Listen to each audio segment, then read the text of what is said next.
Ladies and gentlemen, welcome to another episode of Mythic Banter. Hopefully you're all doing good, and hopefully we can improve on that with some wicked banter between me and Ackland. How you doing, sir? Very good on you, sir. Very good on you. It's been a busy week. It's been actually sort of a crazy week. Absolutely. Lots of games that's been announced. A lot of failures.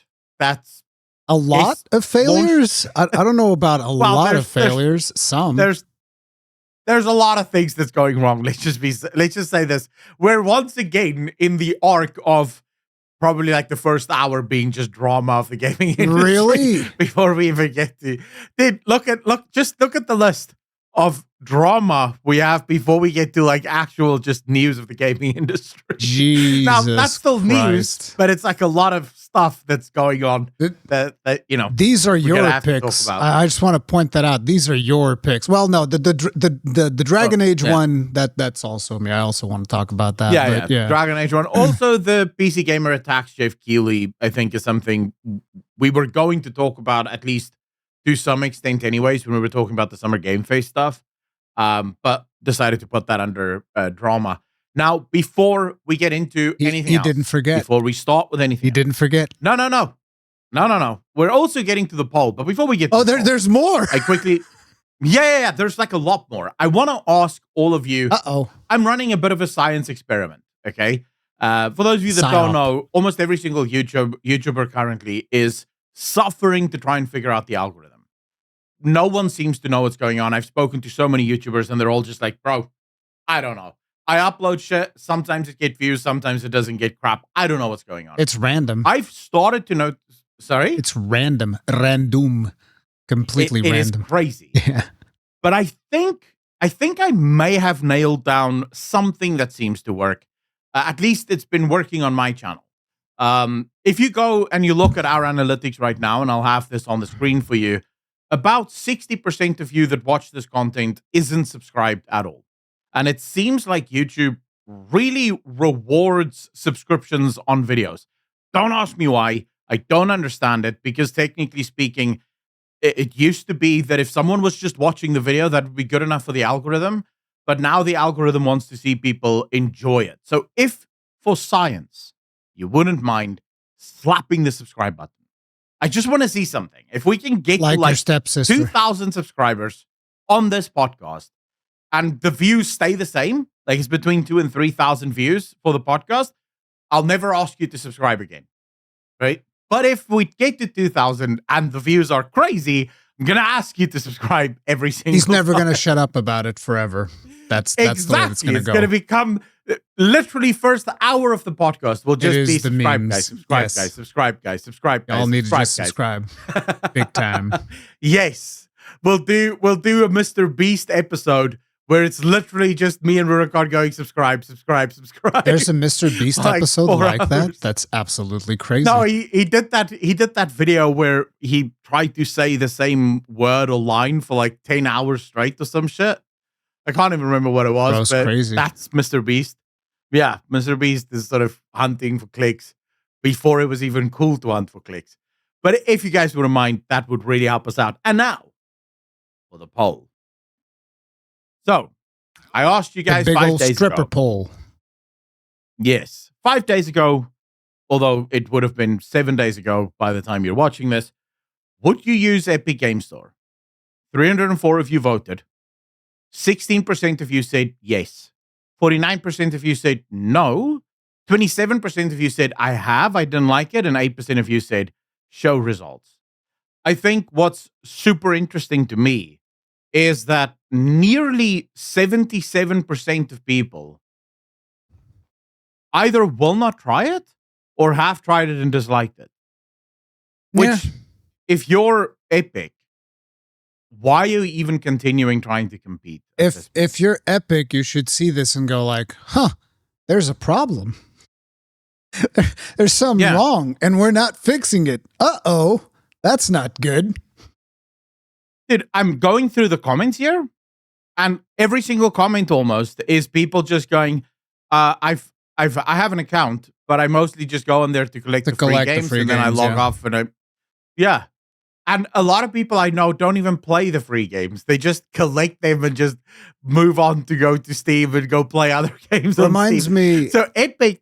It reminds me of my early days with PlayStation Plus. I used to do that as well. Because PlayStation Plus was actually, I think they were one of the first ones that included free games with the subscription. I could be wrong, but I think that was the case, was around the PlayStation 3 era. And I was like, oh, this is great, because Xbox Live wasn't giving you anything. It was just like charging you money, and they wouldn't give you anything. Yeah. And then eventually I think Xbox Live came up with the games with gold or whatever. I could be getting my timelines mixed, but I think that PlayStation did it first. Mm-hmm. And I would also just like go in. I even had a show that I made, which was the monthly PlayStation Plus show, where I would tell people, hey, you got to log in, claim these are the monthly games and whatnot. And it was a cool show. Yeah. But yeah. Yeah. I think fundamentally the business model that Epic is running, and we had a whole episode or a whole period last week where we spoke about this, but their business model just isn't working. They don't make the store attractive for gamers, because even now I've spoken to people who say the store is still dog shit. Most of the features that you would want isn't there. And giving away the free games, it literally is turning players into parasites. Because they're not actually using your store. Right? I don't mean this to be bad towards players, but Epic is literally turning players into parasites, because the players aren't using your store. They're literally just taking the free shit that you give them and then going to Steam and playing their games and actually buying games on Steam. So you're wasting a lot of your own money. What? Hoping that you can keep boosting the numbers, and hopefully eventually people have a large enough library on Epic Game Store that they'll look past all the shortcomings of the store. I don't know. It seems awkward and weird to me. So yeah, thanks for voting in the poll, boys. There will be another poll this week, as is always the case. But now that we've got all of the administration out of the way, let's talk about some actual stuff that's going on. Ooh. So, Rurikon, some stuff happened with Dragon Age. So Jason Schreier once again went out there and did one of his exposés, so to speak, to talk about everything that went down with the development of Dragon Age. And I read that one last night. Somebody was kind enough to like transcribe it somewhere on the internet so that I wouldn't have to give Bloomberg my hard-earned money. Yeah. And I sort of pieced it all together by just reading all of the articles around it. Yeah, and I was like, oh, okay, I know now what the expose is about. But I read the whole thing, and I gotta be real. This is one of those where I didn't find a whole lot of meat in there. Like there's some stuff that he talked about, which I will get into, but most of the things that were discussed in that article were things that I realized when I saw the first gameplay trailer of the game. Yeah. Like literally the first gameplay trailer of the game, and you can go back and you can watch my reaction to it, and you will hear me say some of the things that Jason Schreier says on this expose, which is like, I looked at the gameplay and I was going, oh, so they just grabbed all of those levels that were designed for multiplayer and they retrofitted them to suit a single player thing, because you could tell, because the levels are mostly corridors to arenas. And this is like the typical, level layout for a co-op multiplayer game. Is looter like shooter, that magic looter type game. That type of thing. So you could instantly tell it's like, oh, you just retrofitted these levels and now they're single player, which fine if that's what you want to do. But obviously, that it's not going to feel quite the same as a level that was designed from the beginning to be a single-player level. And that's one of the things that gets brought up repeatedly, how the multiplayer scope of things kind of like screwed everything over. But it's also obviously the indecision, because the game started as a single-player project, and then they went and the higher-ups at EA said, actually, this is going to be a multiplayer project, which is what we got announced to us, which was Dreadwolf. And that allowed them to basically reset the whole development of the game and push a bunch of the team. I don't even think this is mentioned in Jason Schreier's article. It was mentioned in some other article in the past because they pushed a significant portion of the team that was working on that game. I think it was Dora. It was Mark Dora that revealed that in the past. Yeah. But basically, those developers that were working on that version of Dragon Age were moved on to go help out with Anthem and stuff like that, right? Yeah. So what ends up happening is when you have a situation like that is that, the game's already on rocky floor. And then on top of it, they go and they say, actually, we're going to swap it one more time. And we're going to go this time from multiplayer back to single player. But this time, they weren't allowed to reset the development process, because EA's like, hey, we've had it with your fucking bullshit. Just make the video game. Yeah. And they're like, well, guess we have to reuse whatever we have to go and sort this out. Now, in between those transitions, what happened is there's this guy called Goldman. He's apparently like the creative director or something. And one of the things that is said in the article is that this Goldman fellow pushed for a pulpy, more lighthearted tone than previous entries, which suited an online game, but was a drastic departure from the dark, dynamic stories that fans loved in the fantasy series. And I think that this is another terrible misconception that people have, is that, if we're doing multiplayer, the story needs to be pulpy and more lighthearted. It's like, brother, look at Night Rain, okay? That story ain't fucking pulpy, okay? Especially if you I'll leave my opinions till the end because I have a lot of opinions about all of this. Yeah, but like with Night Rain, to give you just an idea, there's a character in there that's like, she's a tiny little doll, like a little child doll. And let me tell you, the story of that fucking doll ain't fucking pulpy, bro. It ain't fucking lighthearted. It ain't no goddamn joke, okay? Yeah. Because you don't have to do that just because the game is multiplayer. But no, like a lot of these people, they've either lost their creativity or I don't fucking know. But anyways, some BioWare employees said that they were simply building Anthem with dragons, which should be a big red flag. There were constant leadership changes, which a really interesting thing, and this is something that I brought up during Anthem as well. What this tells me is that the biggest issue that BioWare has is their leadership is ass. They are ass.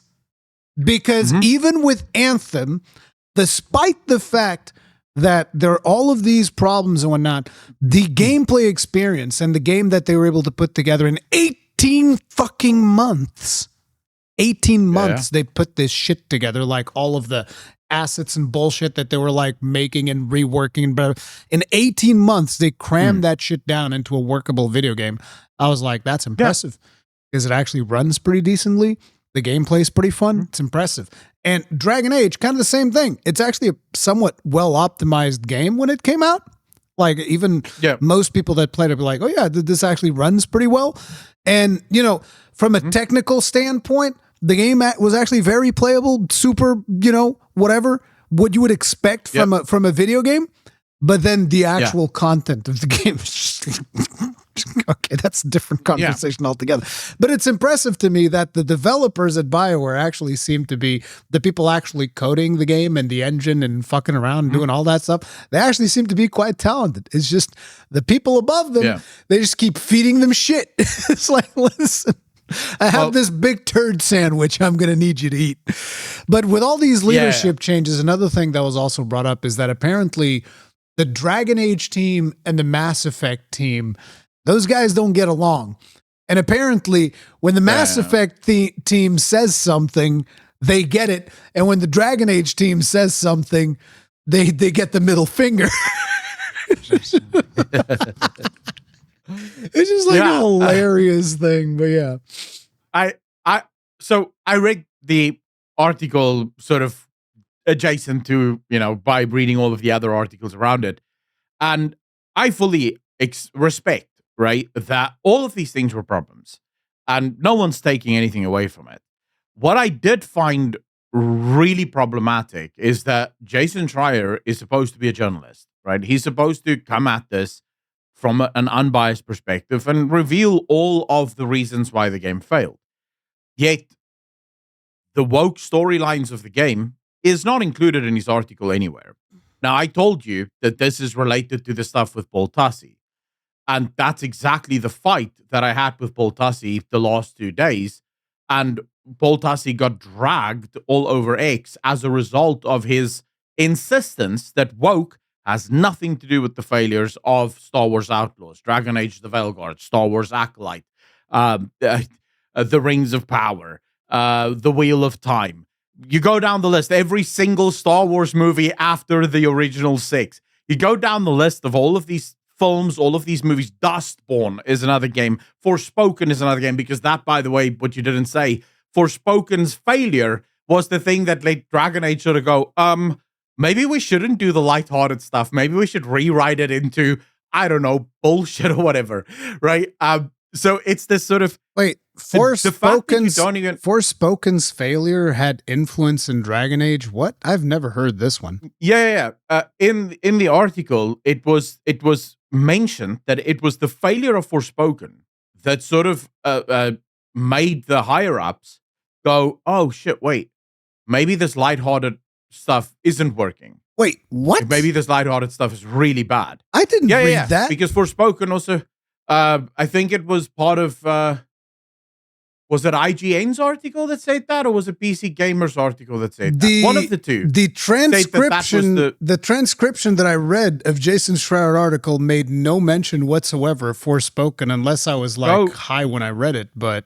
Yeah, well, go check back, because it is one of those reasons, right? Or it's one of the reasons they decided to do a bunch of rewrites, effectively, to the game. And this is why the game apparently feels disconnected, because some parts were rewritten because they were afraid of, Forspoken's sort of fate being the game's fate. And so now the game just feels completely out of sorts. The fundamental problem that I have is that you as a journalist cannot even acknowledge that if you have all of these games, right, that continuously fail, and all of them follow sort of the same political bent, right? They all come with the same political activism. That you don't even go, well, maybe players aren't really sort of super excited with this shit. Maybe we should stop pushing this, and maybe that could have had at least some effect on it. No one's saying that the only reason games fail is because of woke political activism.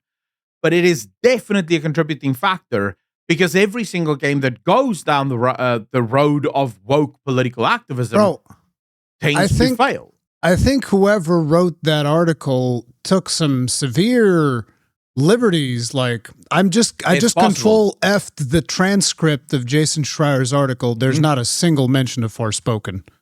I covered it yesterday. I covered the article yesterday, and I think it was IGN's article, but it could have been that IGN spoke to people, right? I'm just get clarification from them. That might have been it. I'm just saying, on the Jason Schreier article, there's no mention of that whatsoever.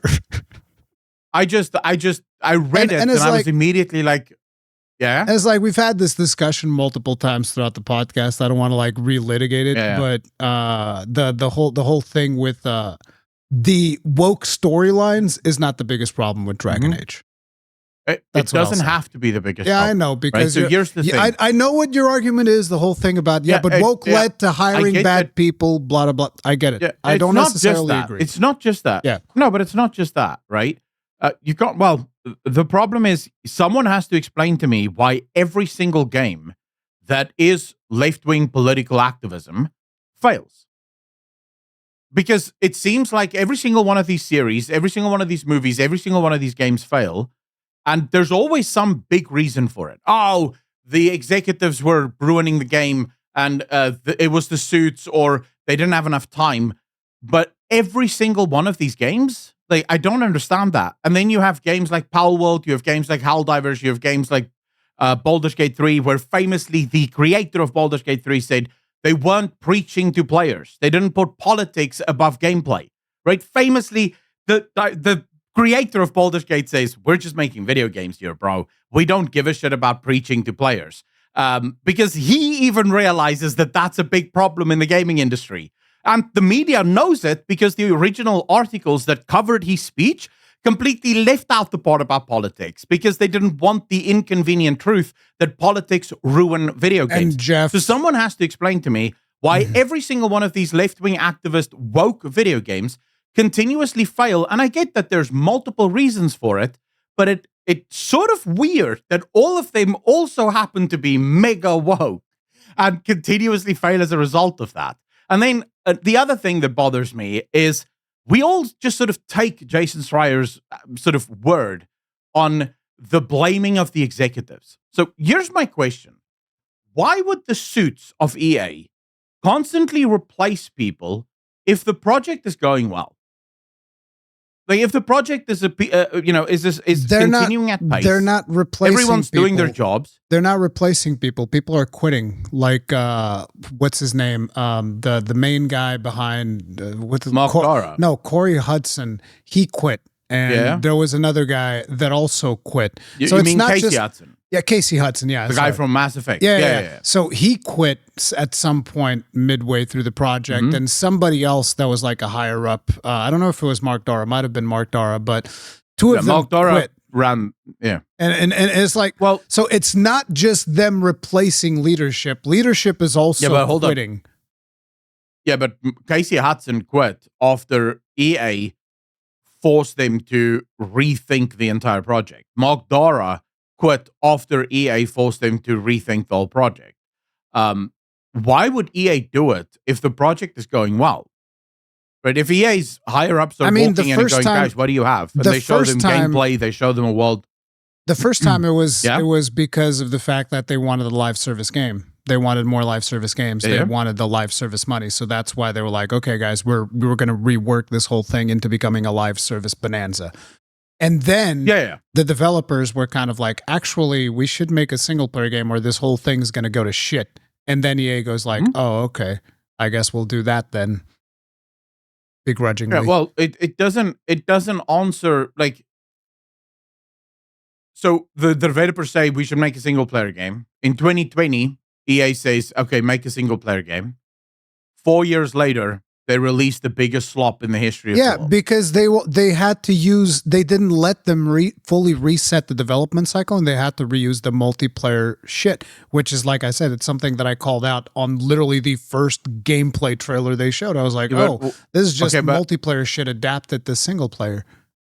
It's fine, but where are the zones that they created in the 4 years that they had that wasn't made for the multiplayer? Where are the storylines? They weren't creating zones. They were making. I mean, I'm going to be speculating. No, but what did they do for 4 years? Because 4 years, entire games are made in 4 years. I don't fucking know. So what did they do for 4 years? They were incompetent, like they've always been. Yeah, there you go. They were incompetent. I agree with you because they were hired based on a checklist rather than based on merit.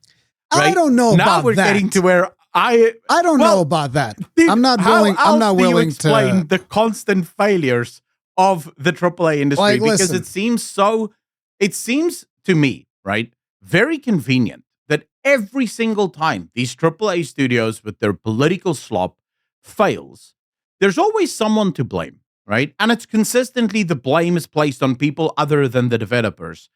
And at no point does anyone go, well, shouldn't the developers at least take some responsibility for these failures? Because they're not even making games that anyone would enjoy, right? And I think it's even more pertinent here. Dragon Age the Veilguard, before people even knew how bad the story was, before people even knew how bad the game was, already failed. It didn't have massive sales numbers. It didn't post the first day 1 million sales, right? And then only did you see massive refunds or massive outcry. It just didn't get off the ground, which should tell you that players weren't excited about the game going into the game.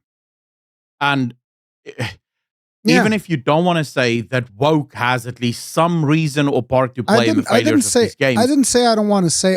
I said I'm not saying it one way or another because I need to be able to look at the games objectively without bias. I'm not talking about you here. I'm talking about Jason Schreier. He's the journalist. Oh, because of the fact that he didn't talk about right? the woke part of the game. Yeah, he doesn't once mention that, you know what? Even though I might not necessarily agree, it should also be mentioned that a considerable amount of players were saying this game is gay and woke, and they don't want to play it, right? It should just be mentioned at least, in passing. Let's just mention it at least. But no, the idiot goes ahead, sort of completely leaves it out, right? Like, that's not even a thing. Then Paul Tassi sort of pretends like the reason the game failed has nothing to do with wokeness. And get this, the reason the game failed is because Asmongold called the game woke, and that's why people decided not to play it. I remember that somebody was arguing about that, and I think it might have been on that same Paul Tassi post. Somebody was saying that, like, the main reason it failed was because Asmongold poisoned the well. And I was like, no. Yeah. The reason it failed is because it wasn't a good video game. That's why it failed. And the dude was like, but Asmongold poisoned the well, and a lot of people then started following suit. And it's like, no, I need you to understand, Asmongold can't fucking tank a game just because he talks about it. It doesn't happen. And it doesn't happen. Why? Well, because the number of people that watch Asmongold versus the number of people that buy video games, okay? There's a lot more people that buy video games than people that watch Asmongold. It's literally that simple. And it's like, Asmongold can have an impact into the sales of a game, but it is not going to be as massive of an impact as it happened with Dragon Age. Yeah. The reason Dragon Age fucking failed terribly is because the writing in Dragon Age was fucking dog shit. And it wasn't even about the woke parts of the game. It's just the fucking game. The game was bad. Sorry. And the woke parts were bad as well. Yeah. So I both agree, but also disagree with you, and here's why. A few months ago, probably almost 6 months ago now, I had an insider from Ubisoft leak me a new sort of thing that they discovered, right? Market research that they discovered. And one of the sort of breakthroughs that they've made is their focus on trying to make games for the normies had completely failed. Because from their market research, what they found was you can't really market to normies. For one, normies don't buy a lot of video games. Your average casual player will buy 1 to 2 video games a year. That's it, max. 1 to 2 video games a year. And it's usually FIFA or Madden. Well, yeah, to some extent. But the games that casuals buy are heavily influenced by the hardcore player base. Yeah. Because it's the hardcore players that first pick up the game becomes popular, and now the normies and the casuals see the game and they start jumping on the bandwagon, starting to play the game as well, which is why almost every game you see has sort of like this lagging effect, where the first day it's like maybe 150, 160, 200,000 concurrent players. By the weekend, it's 800,000 players, right?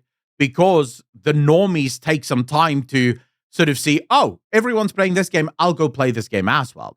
Now, in that vein, so first, let's talk about Paul Tassi and his retarded take, because it is retarded.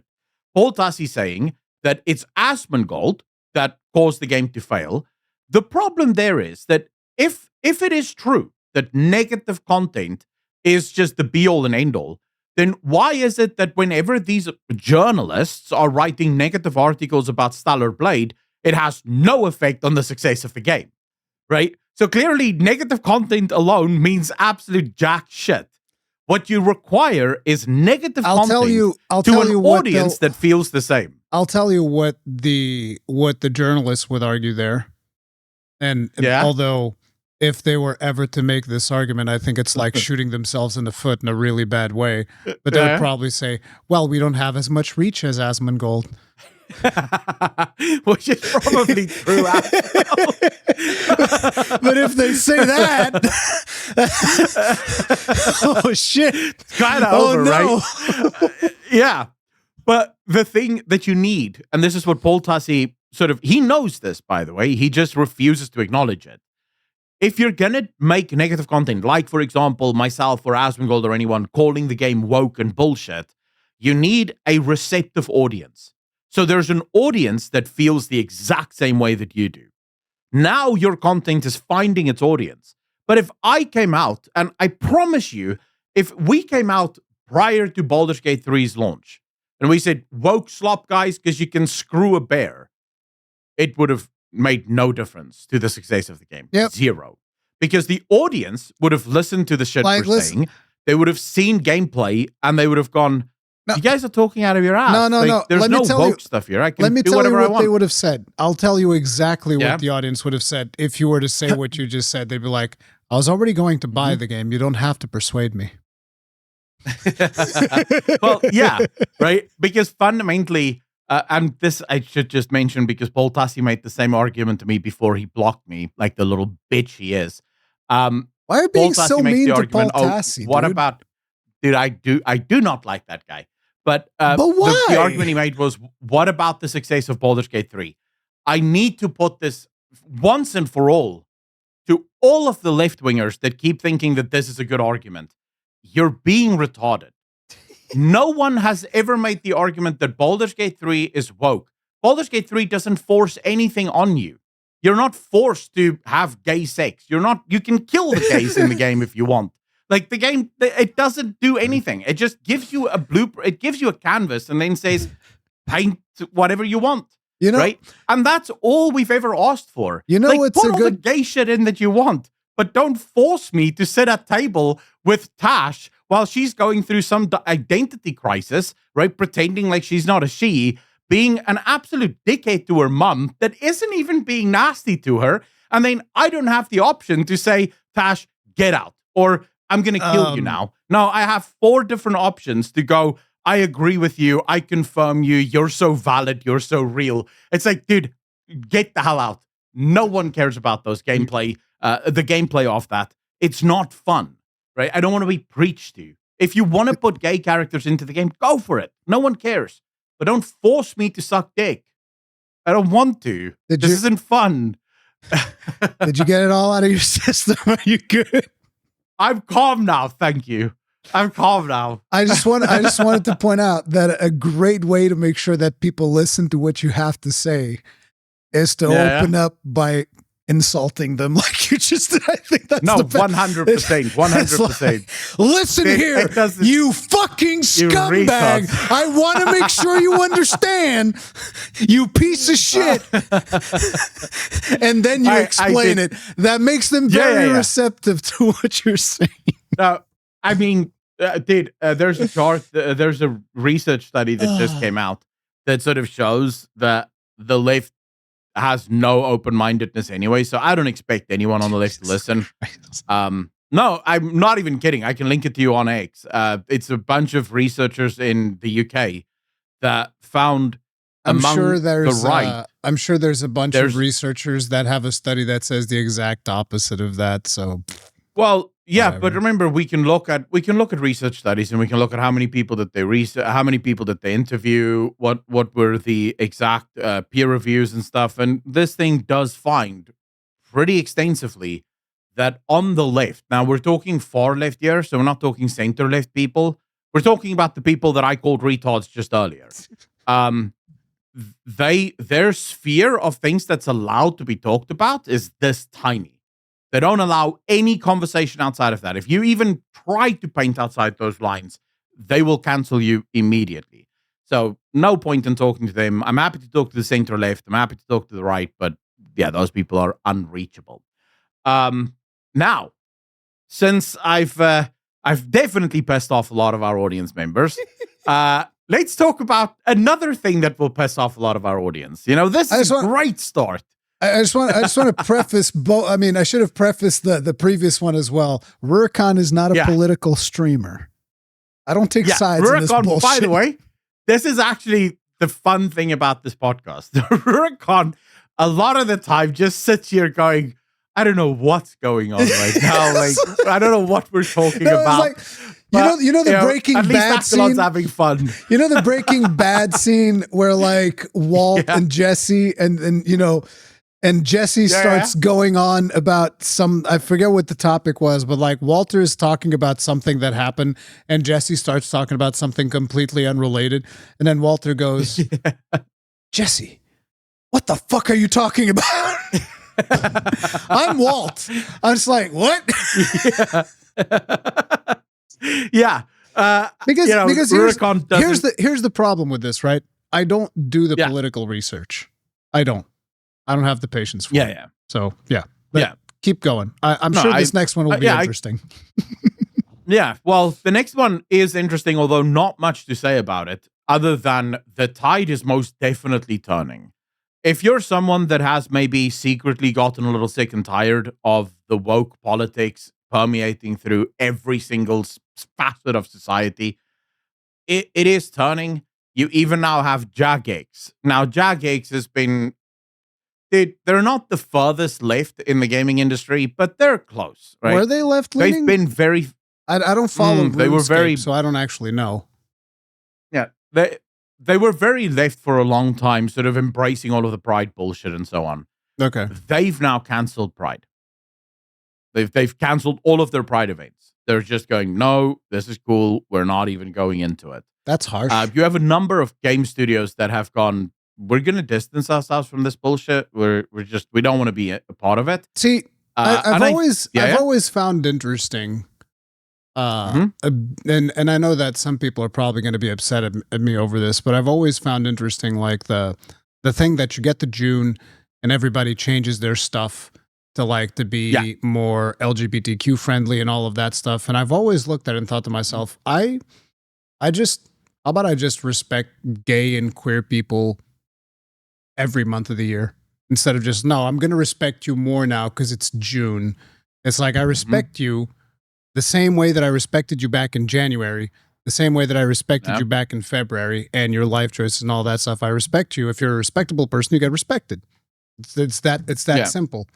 But I have no problem especially when it comes to corporations. I think that corporation changing their logos and stuff, it is exceedingly performative. And 100%. And I will just say, and again, I know that this is going to catch me in some hot water, but I will say, if these corporations being spicy, let's go. If these corporations had studies that would say that, like, hey, if we actually don't do this, we will sell more. Shit, if we campaign against it, we'll sell even more. They would absolutely do it. They would absolutely throw everybody in the queer community under the bus for line go up. Like, they throw their own people under the bus to make the line go up. You think they won't throw a community under the bus if they think the line can go up? They don't give a fuck. I just want to make sure that people understand, like, celebrate Pride and all of that, sure. But like I said, to me, I just respect you all throughout the year. Okay? The same way that you were in January, I respected you then, I respect you the same way in June. Same thing. Yeah. And I just think that a lot of these corporations, they don't give a fuck. They really don't. They will sell you one. They will throw you under the river like that. Like that. Yeah. But, you know, it's all performative. I mean, so whatever. I respect people who are respectable, but I will not respect the lifestyle, nor will I respect Pride events, right? So those I will not respect, but that's you as a person, go for it, right? My brother is gay. I have a lot of respect for my brother. I love my brother, but I don't respect his lifestyle. And he knows this, right? I'm very open and honest about it. I will never be okay with people hunting you down or beating you up or anything like that, because that would be disrespectful to the person that you are and your personhood. But it doesn't mean I have to celebrate the way you live, right? I'm just never going to do that. But fundamentally, I think you knew it was performative, because none of these studios that changed any of their logos would ever do it in Saudi Arabia or China or any of these countries where it's not allowed, right? Because in those countries, you'd get banned if you did that. I will say, shout out to Creative Studio 3, because they were pressured with Final Fantasy 16 to, like, no, you got to gay character, change Dion. Fuck that shit. Yeah, that guy's gay. We don't want him here. And they were like, yeah, I guess you guys don't get our game then. That's too fucking bad. They actually stood on business on that one time. I gotta say, gotta give it to them. So yeah. No, that is mega respect, right? Mega respect for standing on principle. Most gaming studios don't stand on principle. Oh yeah, they were Blizzard just is more than happy to change their entire games for the Chinese audience. One of remove the ones, all of the gay stuff. One of the ones that I always get reminded of was like one of the posters of the sequel trilogy with John Boyega front and center. And you get the China, and he's like one of the side characters at the very really made him small. Damn, where those principles go, Disney? Where them principles if AI go? Was a round thing? Their principles if AI gone. Was a round thing, like, what the fuck? Yeah, but dude, if AI was a round thing, you bet your ass Disney would have just whitewashed him in the game. They're like, make this black guy white. Because that's how scumbag these studios are, right? Dude, that's so fucked up. Yeah, but that's how scumbag these studios are. And I think that's exactly what we're seeing now. You see, for a long time, these studios sort of had a net zero to Pride. They could put out their Pride stuff and no one would really care. Most people would find it super cringy, but they'll just sort of move on. But the tides have certainly turned. We're seeing massive turns ever since 2020, really. And the culture war is shifting away from this, which means that a lot of these studios, I think, are now sort of looking at the research and going, wait, if we're against all this bullshit, we'll probably sell more because gamers have had enough of this. And you're seeing it with the studios that are sort of coming out pro gamer. Do we even have on the list here the controversy for Summer Game Fest with the dude wearing the hat for Split? What's it called? Splitgate 2. Dude came out with a baseball bat and an attitude, and it's like, make FPS great again. And then he released the fucking Battle Royale, chock full of microtransactions. What a fucking Chad, dude. He just went out there and was like, my game's amazing. Fuck all of y'all fucking Call of Duty bullshit. And then he comes out with a fucking Battle Royale with the most egregious microtransactions. Bro, get the fuck out of here. What the fuck? I respected the hustle, right? Not the microtransactions, but I respect the fact that he said make FPS great again. Right. What I don't respect is that, and if you look at the charts, and this is how you know that some studios are still so far up their own ass because they still believe that somehow the mainstream media has any sort of pull with gamers. Because if you look at the actual Steam charts, Splitgate 2 sees a massive bump. Like it has about 2,000, 3,000 players on Steam charts, right? Before it happens.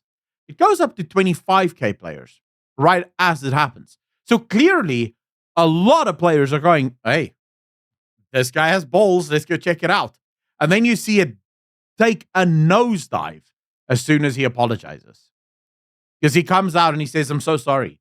I'm so sorry. This wasn't supposed to be political. This hat was literally just supposed to be gaming. We weren't trying to stand on the side of President Trump or any bullshit like that. That's not what this hat was about. And it's like, dude, you were so close. You could have had a hit. And yet I don't think he could have had a hit because it was just a fucking battle royale. Basically, dude came out and said, we're different from everyone else. And then they made the exact same thing as everyone else. He didn't have a hit. As a matter of fact, but he actually grifted on the more right-leaning audience with that bullshit. That's what he did. Well, the issue was he at least got his game in front of players, which it didn't do, right? Prior to this launch, no one played the game. So this at least got the game in front of players. So now players could at least give feedback on what they don't like, and maybe he could fix it. Maybe it could come back even stronger. But the fact that he apologized just immediately meant that all of the anti-woke gamers just turned against him. Immediately. Like I saw it happen in real time. I saw the apology as it came out, and within the hour, every single anti-woke gamer is like, well, screw you, bitch. Because I want to make this clear. I don't care whether my games developers are saying Trump is the greatest president in the history of the world. I don't give a shit about that. You don't have to ever say that. But don't say anything, rather, right? Just make games. Because that's all I really care about is you making games.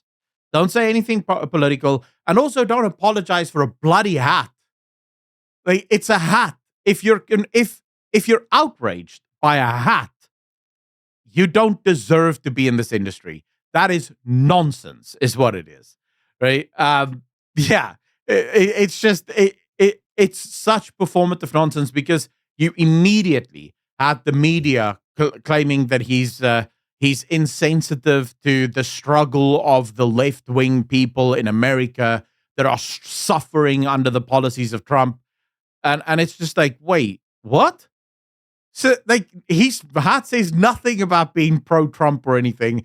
It's literally just a slogan that everyone recognizes almost immediately. But yeah, he apologized, and that's where it all went completely tits up. Do you have anything else to add to this? Nope.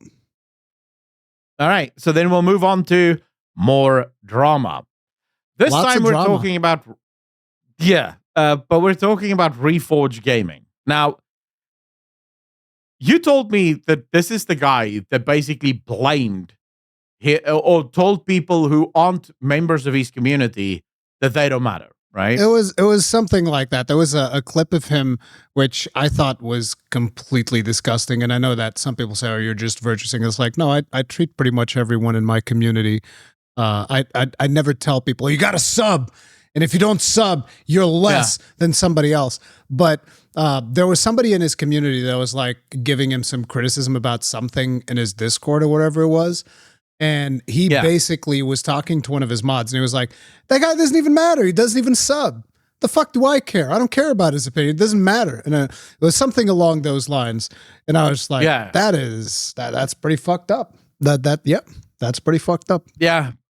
But he's now gone even further. Okay. And he's literally manufactured outrage. So, you know how it was Summer Game Fest and stuff? Yes. Last weekend. Yes. Okay. You know how Resident Evil... Yeah, you know how Resident Evil 9 was announced? Yes. And it had this really cute girl in the trailer. I don't know if she's the main protagonist or whatnot. I didn't really pay much attention to Resident Evil because I don't play scary games. But she's cute, right? She's not an ugly character. So he goes on X and he says, some culture warriors are already calling her ugly, absolute incel behavior. No one called her ugly. Not a single person called her ugly. He then provides evidence, right, for these people calling her ugly. And in his own evidence, no one ever calls her ugly. Like, not in his own evidence, there's not a single person that calls her ugly. And immediately people are just like, bro, did you just invent this? Like, did you actually just invent a story to have something to tweet? And he comes back and he's like, I saw people say this. And again, it's not people saying that she's ugly. It's people criticizing the gameplay or criticizing the trailer for looking bland and boring. Like, they're not talking about her at all. Now, you can have your own opinions on whether or not it actually looked bland and boring, right? That doesn't matter. That's up to you. Everyone's going to have their own opinions on that.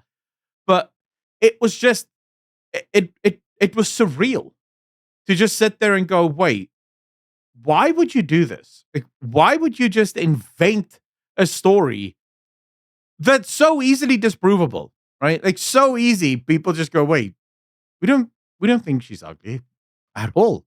She's fine. So yeah, that was just a weird moment on the internet that I thought. Yeah, it was weird. It was surreal because it's like there's more than enough things that you like, dude. If you really hate the anti-woke, just open John Del Toro's or John Del Aro or whatever the hell his name is. John Del Aros, and just open his X account every morning, and you'll have all the content you need. Like, the dude is a walking content simulator if you want to criticize the anti-right or the anti-woke, right? Like, you don't have to invent shit. You don't, right? Or Your Storage Gaming. So go weird. to his page. He's creating the content for you. I don't remember any special criticism on RE9. If anything, I remember people being really happy because of the way that it was announced, because it was teased. you watch the show, Yeah. the director comes up and he's like, okay, guys, we're not ready to make an official announcement yet, but it should be ready in the blink of an eye, okay? Just bear with us. And everybody's going like, what a fucking non-announcement. What some bullshit. Then you get to the end and the announcement is there. And it's like, what a masterful troll. Yeah, I mean, I think the issue is just some people find a lot of success in manufacturing sort of stories, manufacturing outrage. So this guy sees people complain, some people complaining maybe about the trailer, realizes that's not going to get him a lot of clicks. So instead goes, what will get me a lot of clicks? Oh, I know. Saying that the anti-woke right-wingers are calling this character ugly. That'll get me a lot of clicks. It's like, bro, come on. Like, there's plenty of things that you can complain about. You don't have to make shit up. This is just nonsense. But yeah, wanted to share this so that it's part of internet history. Okay. So we can look back on this a few years from now and go, remember that time Reforge Gamer just completely made up a story? That was funny as shit. I think when he's probably going to do it again. Because that's just how it is now. That's giving it too much importance. And if anything, it's reinforcing the behavior. So, yeah, it's probably not wrong, right? Okay, so on to the next story of the day. PC Gamer attacks Geoff Keighley. Okay, so you're gonna have to tell me more about that one. That one will be interesting. Yeah, sure. So everyone knows. By the way, or should know at least. Let me just preface this by saying that every year I watch the PC Gaming Show, which is by PC Gamer, and every year I'm fucking disappointed. The show is bloated as fuck, and it is less funny every year. Like, did you watch the PC Gaming Show this year? No, I've stopped watching the PC Gaming Show years ago because it's usually cringe as shit. So let me tell you what was the running joke this time around. Thermal paste. They thought it would be funny to put thermal paste on Oreos and pretend like they're eating Oreos with thermal paste. Then they broke a keyboard because that's funny. Wow. Yeah. Hilarious. Okay. I told you I can't watch the PC Gamer Show anymore. You want to know something that I learned? I learned something during that show, and this is something that I am now going to spread on to everyone in this audience so that those of you that like me were in blissful ignorance, I want you to know this useful information so that it haunts you for the rest of your days. So during the PC Gaming Show, they were building something that they called the rig. They were building a computer. Okay, they were making a big deal out of the fact that two people during that show were building a computer. So what did I learn? This guy comes out and he goes like, oh yeah, and we have for starters, at one point they're talking about VRAM, so the RAM of the GPU, and they point towards the RAM sticks, and I was just like, what? You're talking about the GPU's VRAM and you're pointing towards the RAM sticks of the PC. They're not the VRAM. They're not VRAM. The RAM not sticks. VRAM. Okay. It's just a PC gaming show. You don't expect people to know about PCs. Okay, but that wasn't even the thing. This is the Vice building a PC all over again. No. What's going on? So the funniest thing to me was, and this is probably well known to people in the community, but when he's talking about the RAM sticks, he goes and he's like, okay, so here we have the RAM sticks.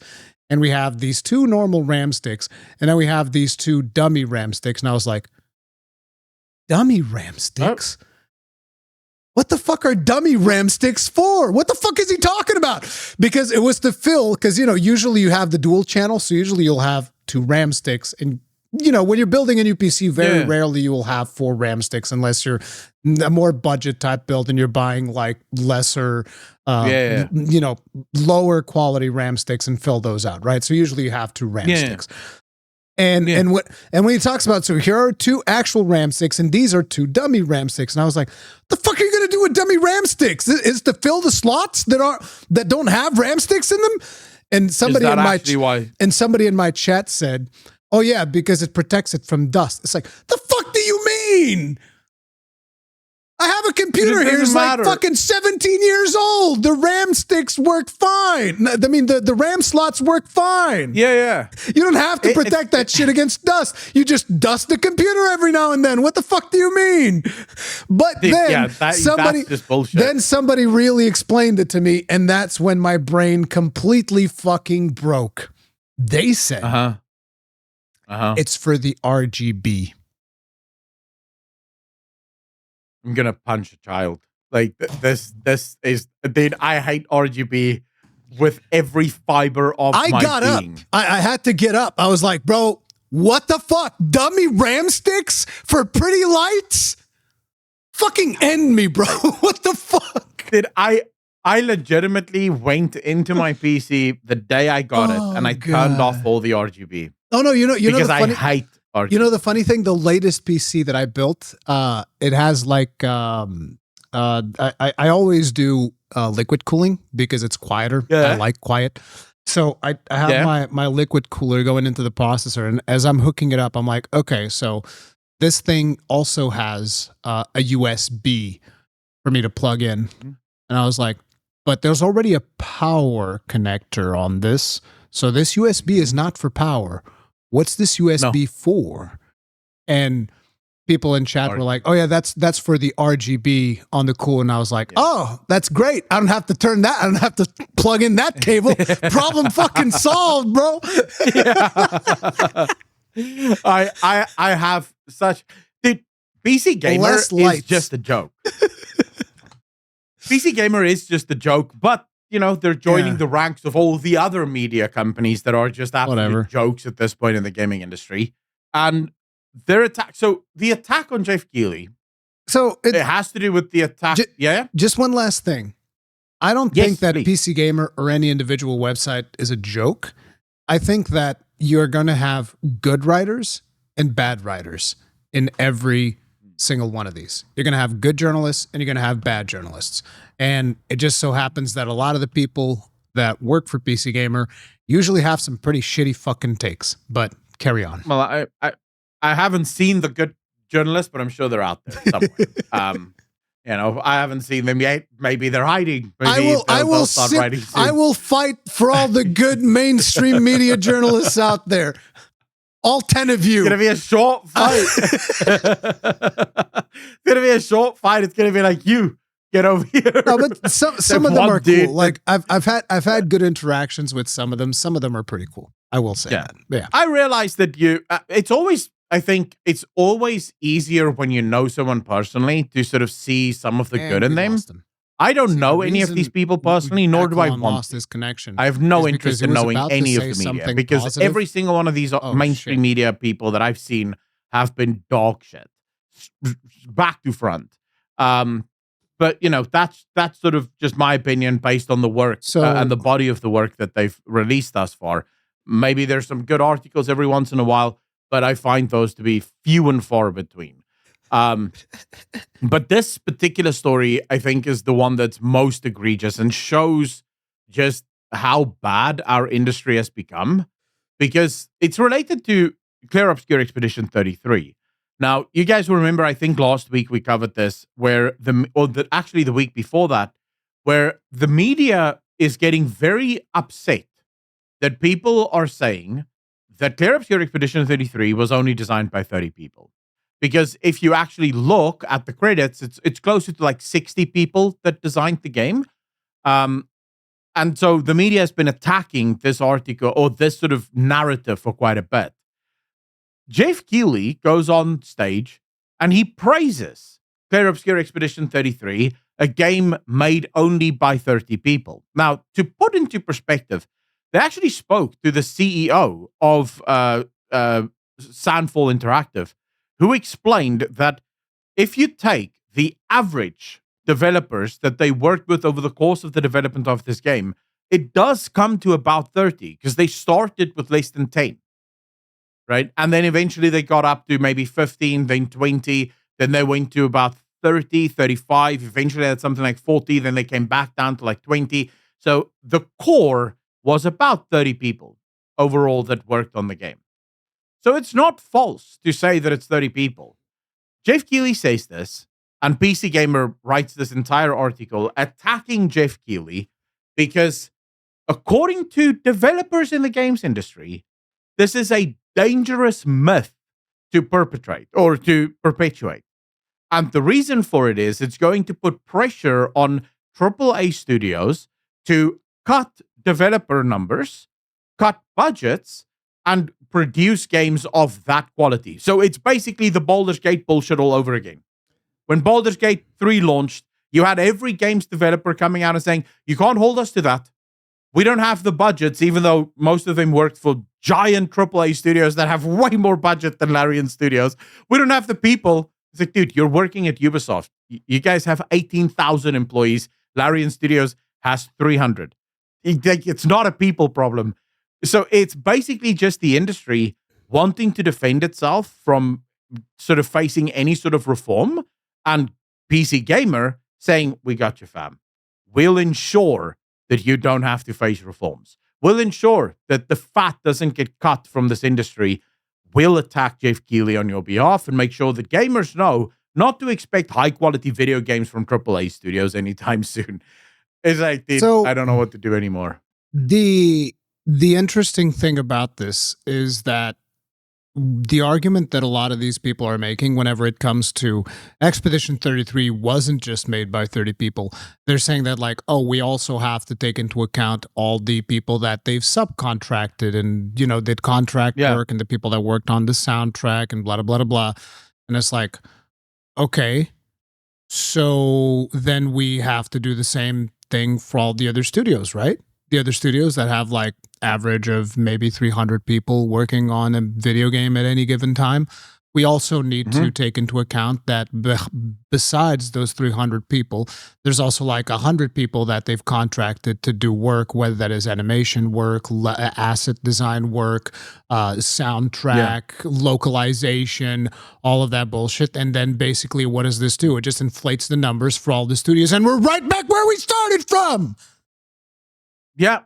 God, it's so fucking stupid. It's such a moronic fucking argument. And not to mention, it is a moronic fucking argument for just the sake of being moronic. There's not even any reason behind it, right? It's not like, oh yeah, here's why we gotta make sure that people understand the game wasn't just made by 30 people. There was way more people that worked on the game. Don't forget about the people that worked on like the soundtrack or the animation that were subcontracts. Or the choir. And it's like, like everybody else in the fucking video game industry. And people usually don't count there. Why does it count here? Because this game was successful? Because this game somehow breaks the mold? It breaks the narrative that video games are so fucking hard to make? Get the fuck out of here, bro. What the fuck? It's moronic, dude. And the interesting thing is, I've been saying this for years. Whenever people start telling me, it's like, you don't understand, games are way more expensive to make now. And I tell people, if you're incompetent, but if you actually utilize the tools that are available to you, like this team has done, it's not. It's actually cheaper to make video games. And there's a much bigger market. But the problem is nobody can actually let this narrative fly. Nobody can ever admit there's like, oh, actually, I was wrong. It's not harder to produce video games now. I mean, here's the thing, right? Depending on the scope of a video game that you are working on, like if you're making GTA 6, that's fucking hard as balls, because you're gonna have to like try and beat GTA 5. Good fucking luck with that. If you're following up, they have beer bubbles. So, sure. You know, if you're following up on Elden Ring and you're making like the next big, you know, game that's about the next big Souls game at From Software, that's going to be really hard to overcome, which is why From Software is like, hey, let's experiment with something smaller in between to kind of like keep us going, and that way we can spend more time working on the big one, right?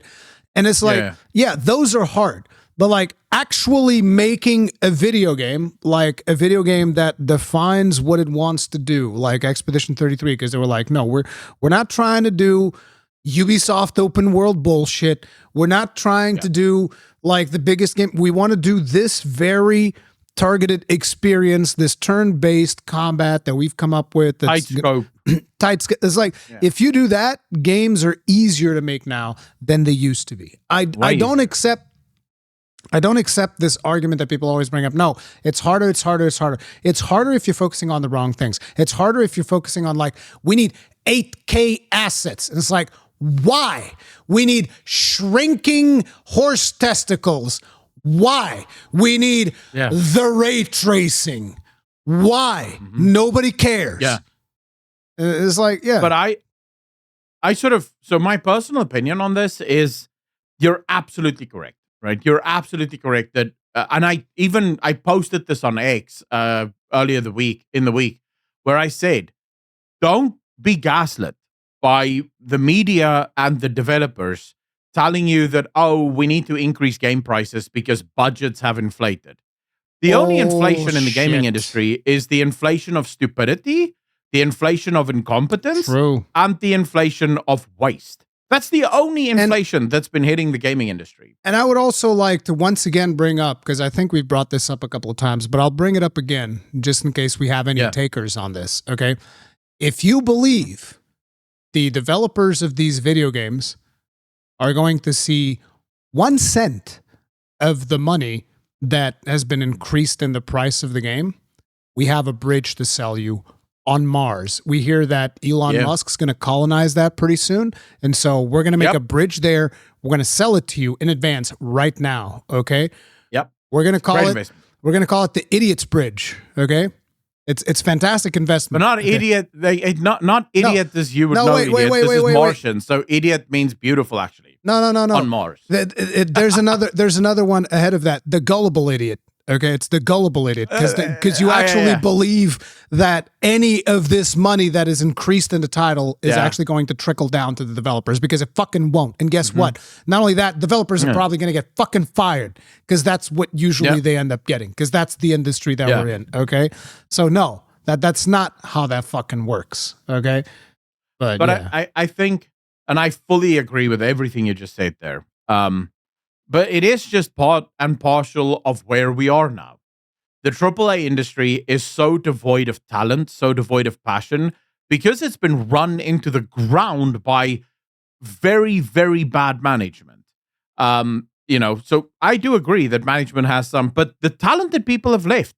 They're the ones now working at Sandfall Interactive, right? That's where the talented developers left. And they're making games that they want to make. So don't fall for the bullshit that, oh, we need 350 million, because how on earth would we make a game for less than that? No, you don't. You can make a game for, and we don't even know what Clear Obscure cost, but from what we've heard, it is super low. Their budget might be as little as 10 million. From what I've heard, right? So these guys were able to do very conservative estimates there, but yeah, well, we can only guess, right? Because they mentioned a couple of games that came out more than a decade ago and said it's even cheaper than those games. So we don't really know how cheap the game was, but from what we've heard, they came up with new ways of capturing motion that was far cheaper than the current motion cap or mocap that we use. So wait, they came up with new ways of. You mean they used new tools in the video game space? I've been told you can't do that. I've been told that new tools don't actually make things easier. That's what I've been told. People are like, no. The tools haven't evolved significantly enough to make things that easy. So you're trying to tell me that those people are wrong. Accidentally. Right? I don't believe you. It just so happens that they stumbled upon this new technology. But it's only a once in a lifetime. Like any other company that tries this new technology, it won't work. Yeah, it's not going to work for them. Okay. Just this one time and never again. Yes, because the technology is a fugazi.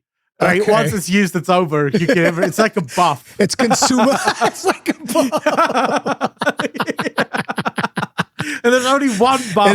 I know what it is. Sandfall just has 10% crit rate on motion capture. No, wait. Yeah. No, The no other more crit companies left. have 10%, and Sandfall was able to get the buff to get it like the 30% crit rate, and therefore their cost got significantly lower because they procced a lot of crits. Gotcha. Exactly that. Exactly that. But it's not even just, I mean, highlighting the absolute ineptitude of the media. And I sort of swapped some of our topics around because this fits so amazingly well. You can't do into that. This. That's illegal, Akalon. But I have to because, well, we'll talk about Stellar Blade next. Okay. Right? Because first, Stellar Blade just launched and it is crushing it. No. It's doing really well. Oh, no, right? but Stellar Blade's a bad game. Yeah, according to the media, Stellar Blade is a terrible game, right? Absolutely terrible. But you want to know how really disgusting the gaming media is. So this is when Stellar Blade first came out, right? Paul Tassi, who writes, and he says, Stellar Blade is now the highest user scored PS5 game ever, which is a bit excessive. In his own article, he goes on to basically criticize Stellar Blade for being too... Didn't he say that the story wasn't good? I remember people saying the story wasn't good.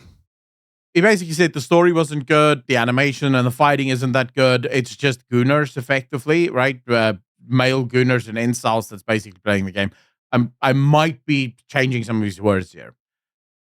Father of two, self-professed incel.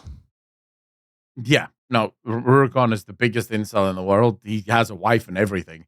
But it's the number one requirement for being an incel these days. Got to have a wife. But here's how scumbag Paul Tassi is.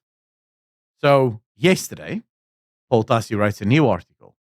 10 things I wish I knew when I started Stellar Blade 2025 PC edition. Now he's writing articles glazing the game a little over a year later, right? A little over a year later. Why you gotta bully my man Paul Tassi, dude? Leave the man alone. I react to some of his content. Stop. At some point, he's not gonna let me do it anymore. But it is just, it's a joke in the realest sense of the word. And this is what the media does, right? Because Stellar Blade being successful is a problem. The same people, just FYI, the same people that were making a big deal over the fact that you can have sex with a bear in Larian Studios saying this is a massive step forward for gaming and furry bullshit, are now saying that Stellar Blade is just a bunch of incel gooners because, surprise, surprise, they cast a female character that actually looks like a woman. Their female character doesn't look like a confused boy. It actually looks like a girl. And according to most in the media, we're just running it back, FYI. Like, the same shit that happened with PlayStation is now happening with the PC launch, where they're once again saying this is setting unrealistic expectations in the mind of men, right? This is not what female beauty looks like. And it's like, literally based on a real woman, though. Like, it was scanned from a model. Yes, we've had this discussion around the time that the game came out, which was terrible discourse for this game back then, because I remember making a bunch of videos about it, and it was just so disingenuous the way that a lot of people were tackling this, because people said the story is bad, and it's like, the story is not bad. I like the story. I thought the story was pretty fucking good. I know that a lot of people didn't, which is fine. But story is always one of those things. Some people are going to like it. Some people are not going to like it. I'm not saying it's the best story ever made, but it's a good story, especially when you take into consideration that it's not serviceable. It is more than serviceable. It is a good story. Okay. From what I like for stories, I wouldn't say serviceable. I think it's a good story. I like the story. Okay, that's fair. Now, the thing about it is, whenever people are just saying that this is just a Gooner game, this service that they are doing to the gameplay that this game has, it is beyond ridiculous, because this game is a ton of fun and it is super tight, and you have customizability in the character. And the thing is, unlike other games where, you get the New Game Plus, and New Game Plus is just kind of like, okay, the numbers just kind of like go a little bit higher and you get to play the game again. You know, that's what a lot of games do. In this game, when you get the New Game Plus, it changes your skills. You actually get shit that changes the way that your skills work and makes your character more powerful, but not just more powerful from a numbers perspective. Like the animations of the attacks change because they're more powerful. So there's actually significant progression once you get the New Game Plus. On top of it, the amount of outfits that you can get, which I know, unlocking cosmetics by playing the video game in 2020 fucking 5, bro? That's unheard of. We don't have that. That's unheard of. We don't do that here. Now, there are clearly also, not a Western game. There are also outfits that you can buy for real money. This is something that they've stated before the game released. They've said any outfit that we make, we put into the game for free, which they have. The game has way more outfits now than when it came out on PlayStation because they released a bunch of outfits for free with the introduction of New Game Plus and all of this stuff. So the game has way more outfits now than it had back on PlayStation. But what they said is any outfit that we make, we're going to put it into the game for free. Any outfit that is a collaboration with another IP, we will charge people for. So that's what they did with Nier Automata, and I believe they're doing the same now with their other game, Nikki, whatever the crap it's called. The one with the bouncing, the bouncing booty in whenever they're shooting. I know which one you're talking about. But so there's tons of stuff to unlock. There's tons of content, and the game is just straight up fun. I like the story. The soundtrack of this game is absolutely phenomenal. There's just tons of stuff to like. Okay. So if you're listening to anybody in the media just call, Gooner game, you're missing out on an amazing fucking experience. That's all I'm gonna say about that. The game is fucking awesome. I love it. Yeah, no, I fundamentally agree with you. Not on the game being awesome. I haven't played it yet, but even though what's interesting to me is how the media continuously sort of focuses on the wrong things, right? And it becomes, it's just so obvious what they're up to and what they're doing. The erasure of female characters in almost every Western game now, where you cannot have feminine-looking female characters because for some reason the media just will not allow it. The media just goes, no, unless the woman looks like a man, she's not welcome in our video games. And you just sort of go, guys, clearly this shit isn't working. This shit isn't what players want. And Stellar Blade is again proof of that. And I think that's why they're so upset. Because Stellar Blade shoots their own narratives in the foot. Right? Because the whole point of this, and for anyone that's followed the culture war as long as I have, you'll know, because they've said this, the entire point is that girls should not be expected to always play the damsel in distress looking character, and girls like girl boss characters. But then you look at something like Eve from Stellar Blade and you realize, do girls? Or do girls actually just like cute characters? Because in WoW, every girl that I've met that play WoW always has a slut mug on. Always. Across the board, playing an elf, wearing a slut mug. Like, that's just standard. That's your goal. Dancing on top of a mailbox? Yeah. I wouldn't say all of them do that, but okay. No. The dancing on the top of the mailbox is usually the guys that's playing girls. But almost every girl has slut mugs. Get those gold donations. Hell yeah. Yeah, because girls, surprise, surprise, like to play cute characters. And so Eve, being cute, is all automatically going to pull a lot of girls into wanting to play it. And the media just doesn't like that. They feel like that's bigoted or some bullshit. I don't know. Pretty awkward, but I'm very excited for the success of this guy. Although I do feel sorry for the developer of this game, because he came out and he said, I don't mind that people love Eve, but I wish more people would actually praise the gameplay. Because they put a lot of effort into the gameplay, and everything in the game is just about Eve. They did, and it friggin' shows. Yeah. The game is really good. Like I'm telling you, I think a lot of people will be surprised because they probably do think, oh, it's just Gooner game or something. No, the gameplay of that is actually really, really good. I really enjoyed it. I also don't blame people for thinking it might just be Gunnergate stuff, because fundamentally you have First Descendant, which in my opinion is just Gunnergate shit. Right? I don't think I don't know. I Descendant haven't in played any that way. one, so I don't know. I didn't want it to play I'm it basing it on- because I could instantly see First Descendant is going to be pay to win slop, and I don't do pay to win slop, so whatever. I'm just basing it on literally the hundreds of reviews I've seen of people saying, outside of the outfits, there's nothing here. The game is basically just rinse, repeat.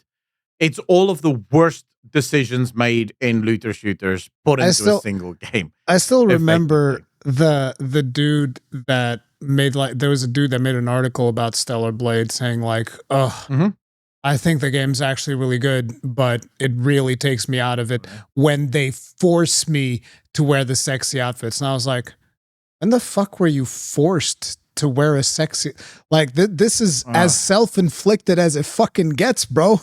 You got your Gunner outfit and then you fucking equipped it. Like, that's on you, brother. Oh no, they're making me wear this bunny outfit. Oh no. The funniest thing is X to wear the bunny outfit. Oh no. The funny thing is the outfit that I wore the most was actually not even one of the revealing ones, because I like bomber jackets. You know, the leather jackets. And so she has one where she has one of those, and she's covered head to toe with, you know, some other just like regular jumpsuit that she's got on. And I'm just like, this is the one. And I played most of the game with that one. It's like, 'cause I really like fucking bomber jackets. I think they're cool. So yeah, it's super self-inflicted, like straight up. But what it is it's performative, right? It's again, we're going back to that performative thing. The dude that writes the article, I hate the fact that they're forcing me to wear sexy clothing, or writing the post that says that, is trying to signal to everyone else what a good person they are because they don't goon at all over video games. And then his next article, shut the hell up, man. Then his next article was about penis physics in Baldur's Gate 3. Yeah. Or the journalist that criticized Stellar Blade for being too sexy, but then literally the previous article was praising Hades for having absolute gold boss sex appeal everywhere, because, you know, this is the ultimate lesbian fantasy. And it's just like, oh my goodness, you guys are such performative hacks. It is actually disgusting. But okay, so we'll talk about something that you don't care about at all. Oh yeah. We're talking about a lot of Xbox games are getting the code in the box treatment. Now, I should just mention before we get into this, you don't give a crap story about this. I don't care, because first, it's Xbox who gives a shit.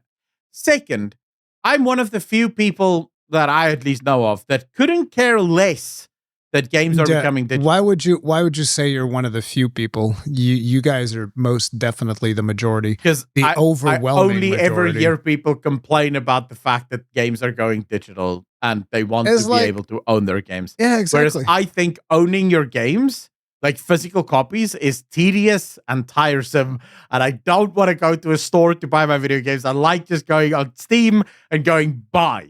Yeah. And now I have it and I can play it. But why is it a bad thing that people can own a physical copy of a game? No, it's not bad. It's just, it's, for me, doesn't matter. Yeah, it just kind of sucks, because like, what's the point of even buying the box at that point? But yeah, there was a recent Xbox game, I forget which one it was, that already did this.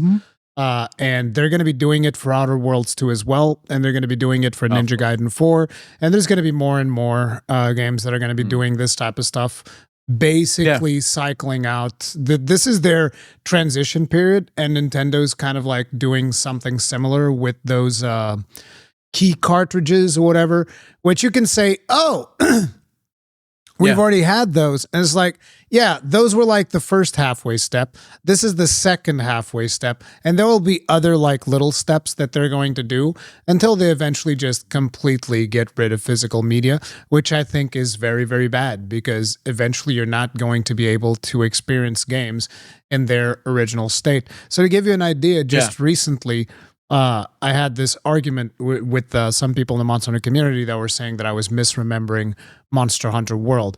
Now, the problem is you can't really play Monster Hunter World as it was back in 2018 anymore. You can't do that because the current version of Monster Hunter World includes the changes that came with the DLC of Iceborne.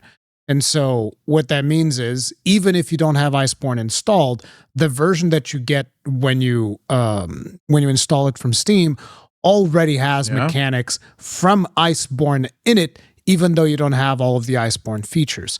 And so that is to say, the experience that you had before all of those things was quite different. And so when people called me out, I didn't really have a way of going like, well, shit, how can I show people? Because the original version no longer exists. But through the magic of physical media, I went back. I purchased a used copy of Monster Hunter World. I booted it up on my PS4 without patching the game, and I had access to the very first version of Monster Hunter World. And there's a bunch of games that have a situation similar to this, and that you quite simply can't access that version once physical media goes away. It's just gone. It's gone forever, and there's nothing you can do about it because digital games come to you already patched. And that, in my opinion, is a problem. But, you know, it is what it is. Nobody cares about video game preservation, so it's just... I wouldn't necessarily say that nobody cares about it. I think what's more happening is the battlefront is changing, right? So the battlefront for a while was the protection of the sort of video game landscape, right? And trying to keep physical games as sort of protected, I guess, property. That fight, I think, for a lot of us doesn't make a lot of sense. Instead, the fight to keep servers open and allow players to continuously play on servers, or at least allow players to play games offline when the servers go down, that's a fight that more of us are willing to get involved in. Whereas except nobody's getting involved in that fight either. I wouldn't say no one. I think right now the problem with that fight is it involves games that no one cares about. Give me a percentage of the gaming community then. No, I can't, right? Because I think right now... Because the number is so fucking small that you can't even come up with it. Oh, yes. Not necessarily. Is less than 1%. My point would be more, there hasn't been a high enough profile game that has had its server shut down that most people really care about. Right? But if it happened that a big game like, I don't know, World of Warcraft or some shit like that, right, had its server shut down and just shattered the ability to ever play that game again, you may actually see the internet really get involved, right? Because that's now a big enough game that people are angry about the fact that they can no longer play the game. By the time when that happens, I will be glad to tell people to go pound sand because you didn't give a fuck about when it was happening to everybody else. That's right. I wish. Fuck y'all. So I will say this. If the games industry continued to launch physical media, I wouldn't care. It wouldn't bother me at all, and I would be fine with that. I'm not against physical media. It's just not something I care about at all.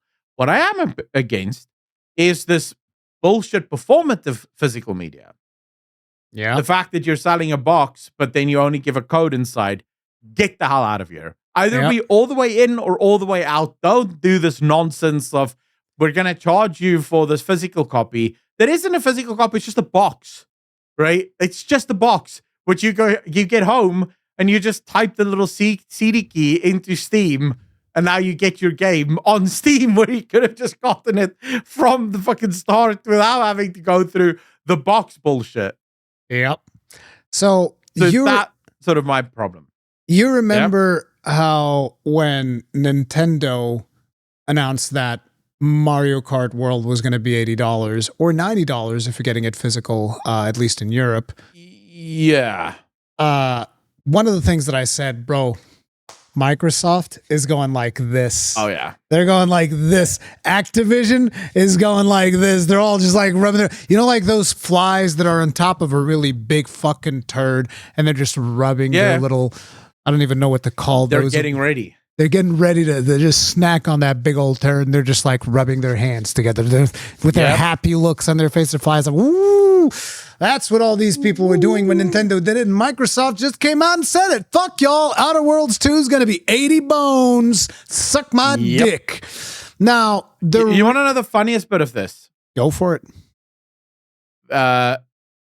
Obsidian came out and said, we have nothing to do with it being $80.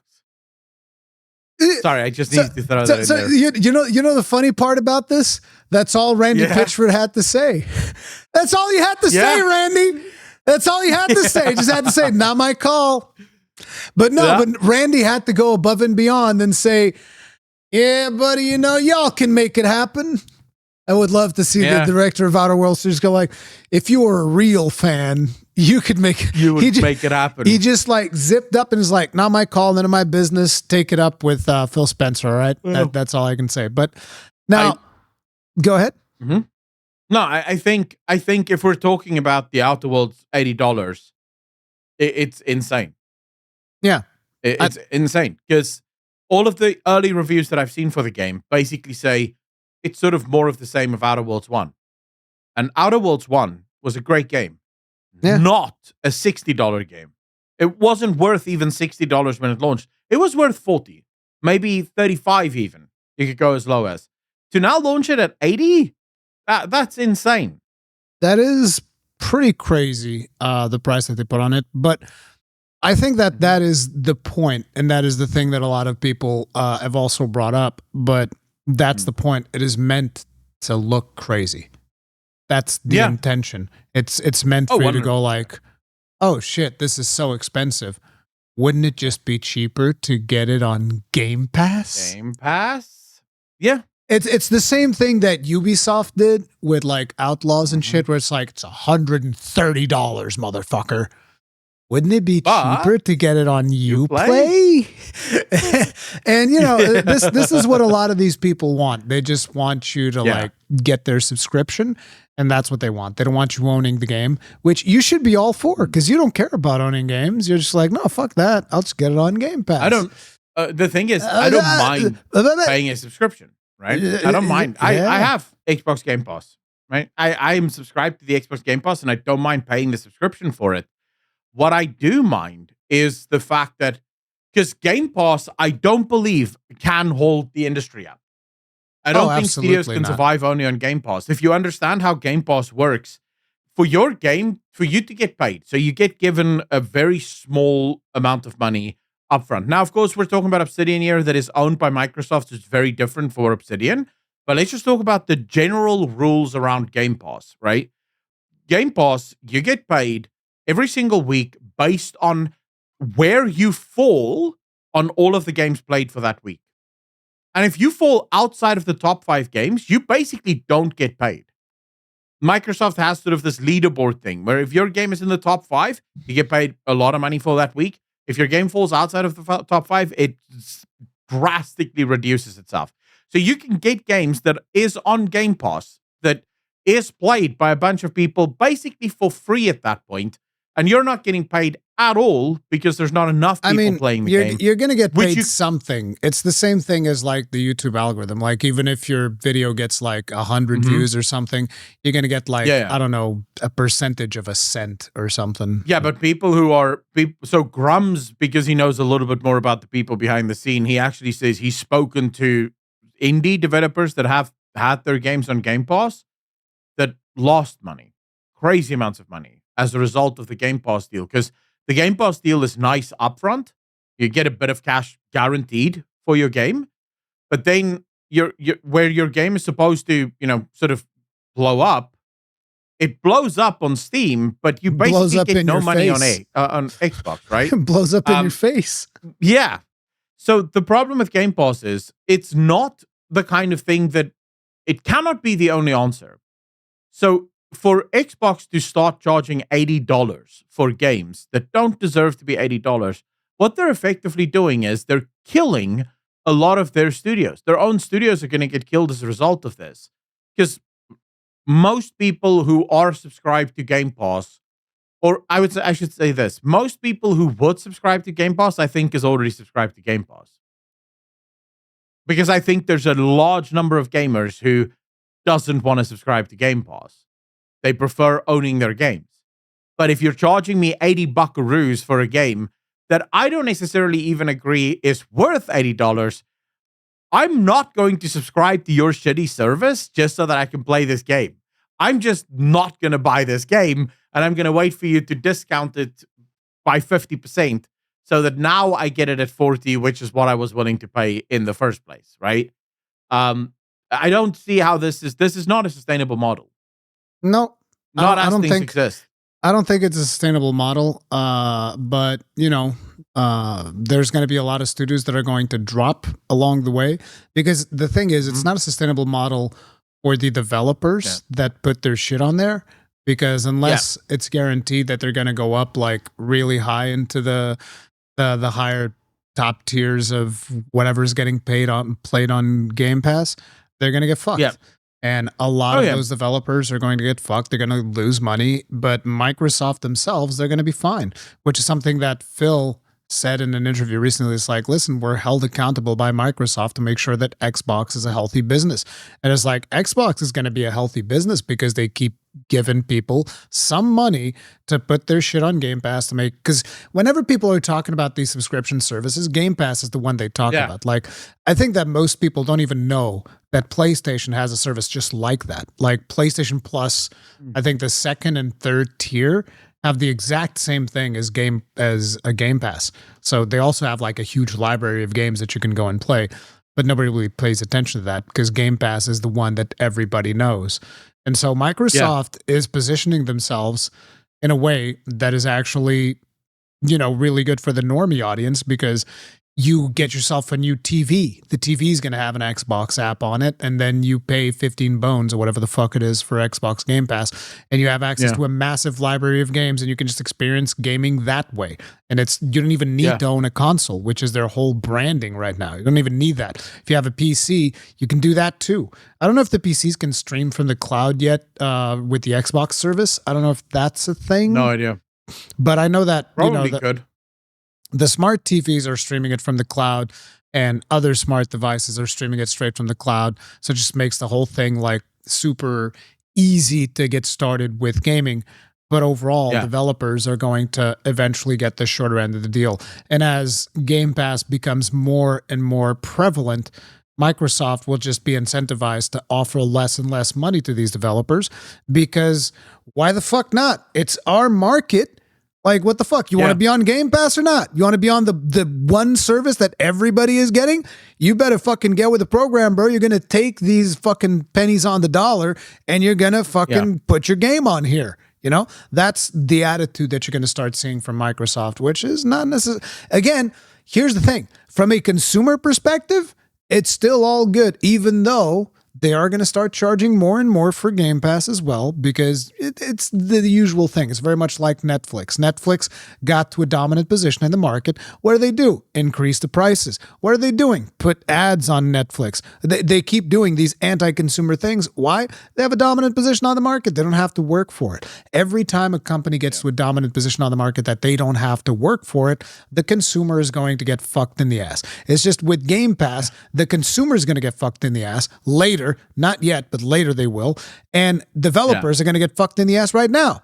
So, it is what it is. But no, I think you're 100% correct, and I think that's exactly the big problem here, right? You're pushing Game Pass, and you're tricking other developers into thinking it is okay to charge 80 buckaroos, and they're very quickly going to realize that it is not okay. Oh, yes. Gamers are not willing to pay 80 bucks. And with 80 People bucks, gonna we've learn. spoken about this before, right? Yeah, well, they're gonna learn the very hard way that piracy is about to go boom. And oh yeah, we're no longer, guys, the Steam experiment on regional pricing and piracy is almost a decade old at this point. It was a time where piracy was relatively, I wouldn't say it was new because it wasn't completely new. Piracy is as old as the internet. But let me just put it to you this way. It is a lot more advanced nowadays. Like, you have actual websites where I actually thought, because I kept saying it's much more difficult and much more work to actually just download pirated games because you kind of have to go through a massive process. You now have the websites for these pirating groups where you can download their launchers that will allow you to install the game, allow you to patch the game, all from their Pirate Bay launcher. Dude, it's not even the Pirate Bay. The Pirate Bay is like a conglomerate, right? Where everyone can list all of their torrents.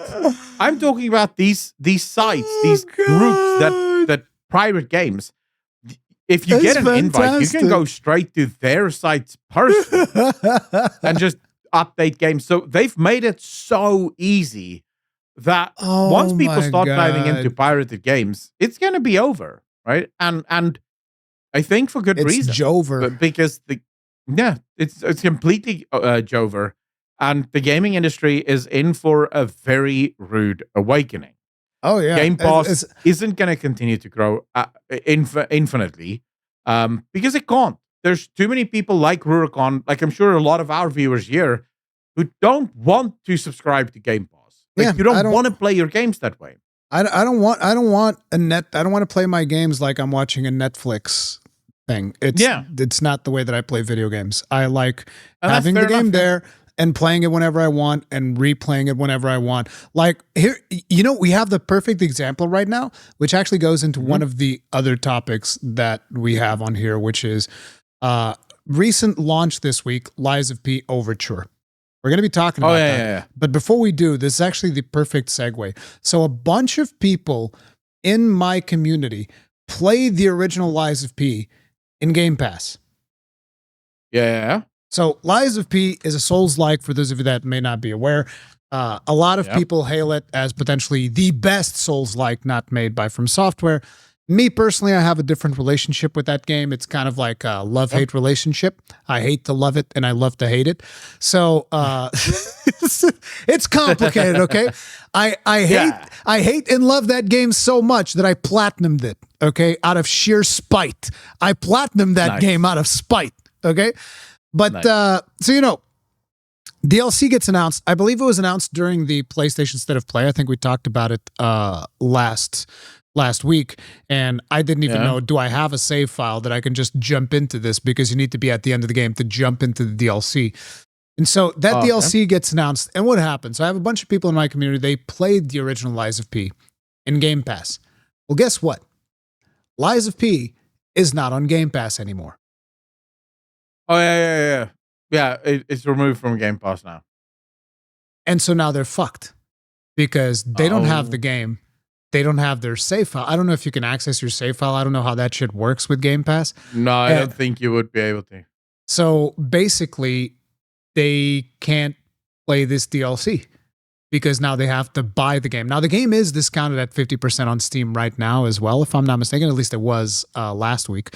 So you can buy the game, but you have to replay the whole game to be able to play the DLC, which has now presented a serious problem for a lot of people that wanted to check out the DLC, but they can't because they no longer have the game because it was on Game Pass. And it's one of those things. And this is the main reason why I don't want to consume my games like this. It's because game goes away. Oh shit, what do I do now? Get fucked. That's what you do now. Now you get fucked. Which is kind of like, it's just not a very good experience when a game that you've played on Game Pass and you want to replay and that game goes away. And I know that Game Pass has the thing where it's like, oh, but you can buy it at a discount or whatever. But yeah, not everybody's going to do that. People are going to play games a certain way. But yeah, that's what happened with that. But you see, I think the big issue here is it's also calculated. You see, because Microsoft wants you now to buy the game on the Microsoft Store. Now that it's no longer on the Xbox Game Pass, you now have to purchase it on Microsoft Store. Here's the crazy thing about that. And you probably get your save mega that way. Expensive. Yeah. You'll get your save that way. But Microsoft Store, at least in South Africa, isn't regional pricing. They don't do regional pricing. Ooh. So if you're living outside of the US or the UK, or maybe most of Europe, you're going to be paying full price for that bullshit, right? And a lot of people around the world don't have full price to buy that game. So you're either going to go to Steam to get it for regional pricing, or you're going to have to... And Microsoft Store, by the way, just had a sale very recently. And the Microsoft Store sale is 10% off, which is nowhere near the Steam Store sales. Yeah. So I wouldn't say wait for a sale on Microsoft either, because you may as well just buy... Like, Microsoft sale is literally... We'll increase the price to $70 for like a month before, and then we'll 10% off. Now you get it for $60. There's like Microsoft Store is dog shit. But But talking about Lies of P, how is the Overture launch? Like, how is that? So it's complicated. Okay. Oh man, you and your give me a straight answer, Rakan. Are you enjoying it or are you not? It's complicated. So it's like, look, like I said, I have a love-hate relationship with the original. So probably if you love the original, you're going to love this too. I was actually thinking more and more about what really bothers me about some of the designs of Lies of P. And I think I finally nailed it down. It's the relentlessness of the boss fights. The boss fights are like, you know how... Because you've recently, a couple of months ago, you played Elden Ring, right? And when you're playing Elden Ring and you're fighting against the boss, if you're in a situation where it's just like, holy shit, this boss is doing so many things, you're going to be able to like run away and catch your breath and like in 1 or 2 seconds formulate a plan to go back in and attack, right? You're able to do that. You're able to like catch your breath real quick and then dive back in, because the bosses have intense phases and then they chill for a couple of seconds, and then it's intense again, and then they chill. And with Lies of P, it's like 90% intense and 10% chill. They give you like almost no chill with any of the bosses. And especially in this DLC, it's like there are some bosses where there's just no chill. Like I was fighting a boss yesterday, and everybody in chat was saying, oh yeah, this is the boss that nobody likes in this game. And the boss is just coming at you, and it's no stop. Like I'm sitting in there, and here's the thing. You can hear me parrying most of the boss's hits. So I'm not even just blocking, I'm straight parrying. And I'm struggling, okay? I'm going like ting, ting, ting, ting, ting, ting, ting, ting, ting, just like parrying everything to the point my weapon fucking breaks from parrying. Wait, your weapon can break? Yes! My weapon is breaking from so much parrying, and I'm still fucking struggling. I'm like, bro, stop! Let me breathe! And the boss is just like, no, ting, ting, ting, ting, get fucked, bitch. I was like, what the fuck? Yeah, those bosses are very intense. And then some of them have other issues, like the very first boss that you fight. He's this really big fucking crocodile. Like, he takes up the whole screen. And he's just like, as relentless as I'm telling you, right? Just coming at you nonstop, to the point where he will just eventually push you to a corner of the map, and you're just stuck there, and you're just, I can't even see my character. All I see is just the boss slamming down. So it's a little, it's very not intense. Well it's very hardcore. That's the thing. I think Would you say it's a lot more hardcore than ER or even Dragon Soul? Dragon Soul? What's the game? Dragon Souls. Dark Souls. Dark Souls. Yeah. It's way more. It's more intense than Dark Souls in those games. Okay. Yeah. So it's like, at least for me. But the thing is, I don't want it nerfed. I want to make sure that people understand. I don't want this shit nerfed. And the thing is, they already announced they're going to nerf it, which I don't think is the right thing to do, because I definitely think that there's a variety of player that wants this more hardcore experience, and it's for them, and they should get their game. That's, as far as I'm concerned, that's what's up. So if someone like me wants to go and do it, I'm going to be expected to struggle, and I'm going to struggle because in spite of all of this, right, there are some boss fights in there that are quite fun, and there are some moments in there that are really satisfying, and some of the new weapons, bro. Some of the new weapons. Like, listen, really fun. I had this weapon that's like, because the thing about weapons in Lies of P, I don't know if you know this, but most of the weapons have I've played maybe like 2.5 hours of Lies of P. Okay. So I am highly not informed on this game. So most of the weapons in Lies of P are comprised of two parts, the handle and the blade. And you can mix and match however much you want. So nice. I picked up this weapon. All the weapons you pick up always come with like a handle and a blade. So I pick up this weapon, and it's this spear-looking thing, but it's got a jet engine on the back of it. It's like a rocket. What? And then it fires rockets from the front too. So you can actually just like shoot rockets from this weapon. Wow. Okay. But then I replaced it because I found this other I found like this rapier looking weapon. But the blade of the weapon was really long, and it's also a stabbing weapon, so it works good with the stabbing handle that I had for the spear. So I put that on there. The reach of this weapon is now fucking insane. and on top of it, I get the moveset from the rocket handle. And so the moveset of the rocket handle is crazy because you can go running, and then you do a heavy attack, and your character just turns on the rocket and starts going real fast. So long as you have stamina, you're running at rocket speed, and then you ram into the enemies with it.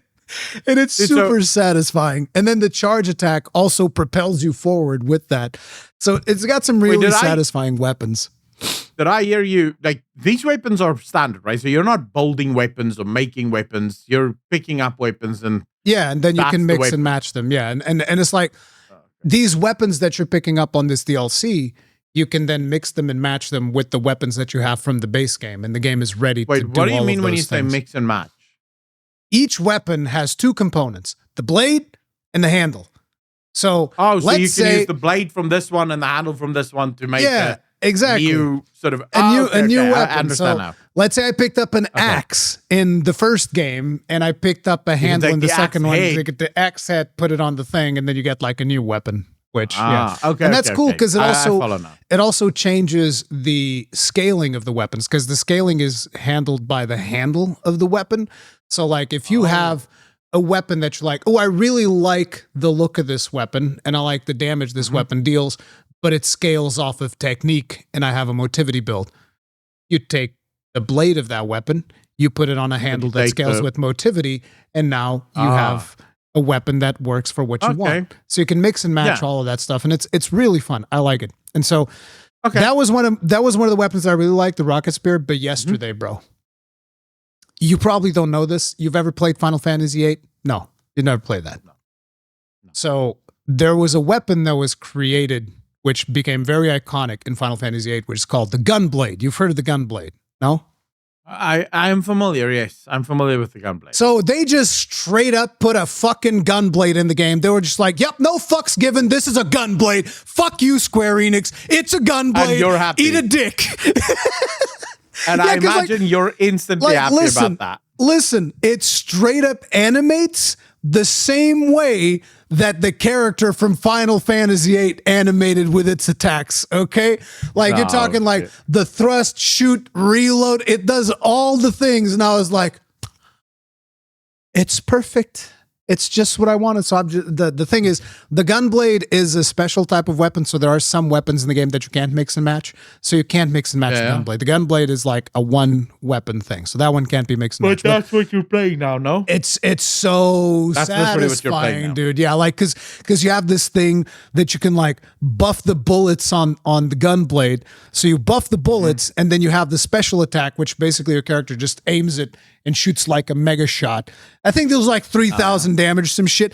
So I just last night, there was like a slightly tougher enemy than usual. Not a boss, but like a slightly tougher enemy.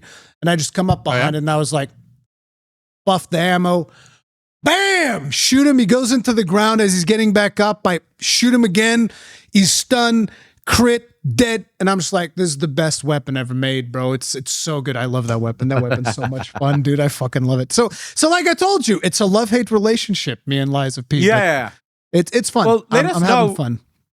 Let us know in the comments, are you playing Lies of P? And how are you feeling about the Overture?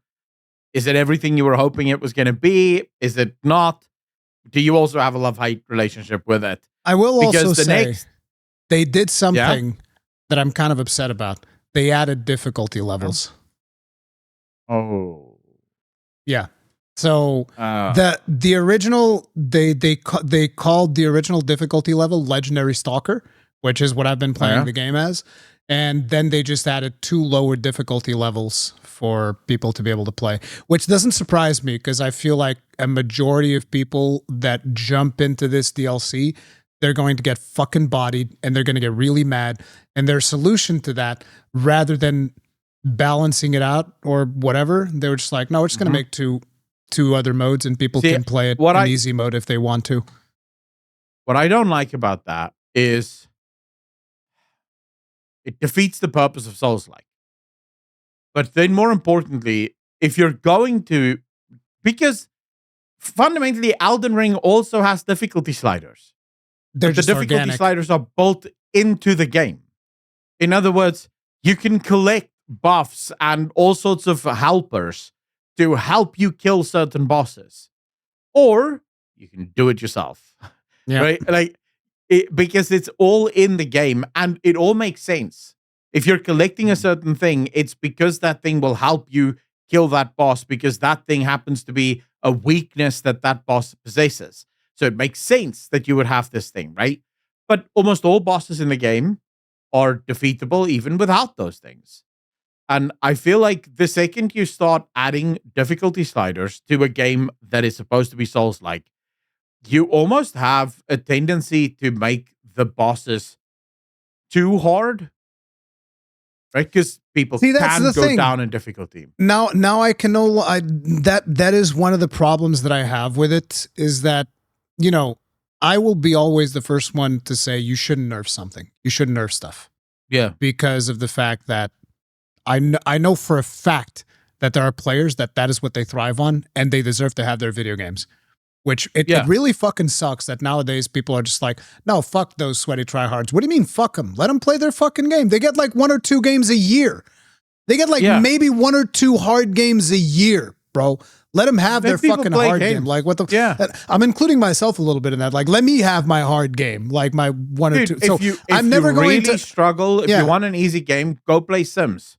No one's stopping you. But let people play their games. But the thing is, when you add those difficulties, I feel like at that point you're less incentivized to properly balance the harder difficulty. And at this point, I don't know if that is the reason why some of these bosses are more frustrating for me or not. Like I said, I don't want them nerfed. I don't want anything to change in the game on my because I found it too hard. It is some of those bosses, yes, were very, very frustrating. But it's like I'm gonna beat them. If it's possible to beat them, I'll eventually beat them, unless they make them like giga hyper whatever. But I've been able to beat everything so far.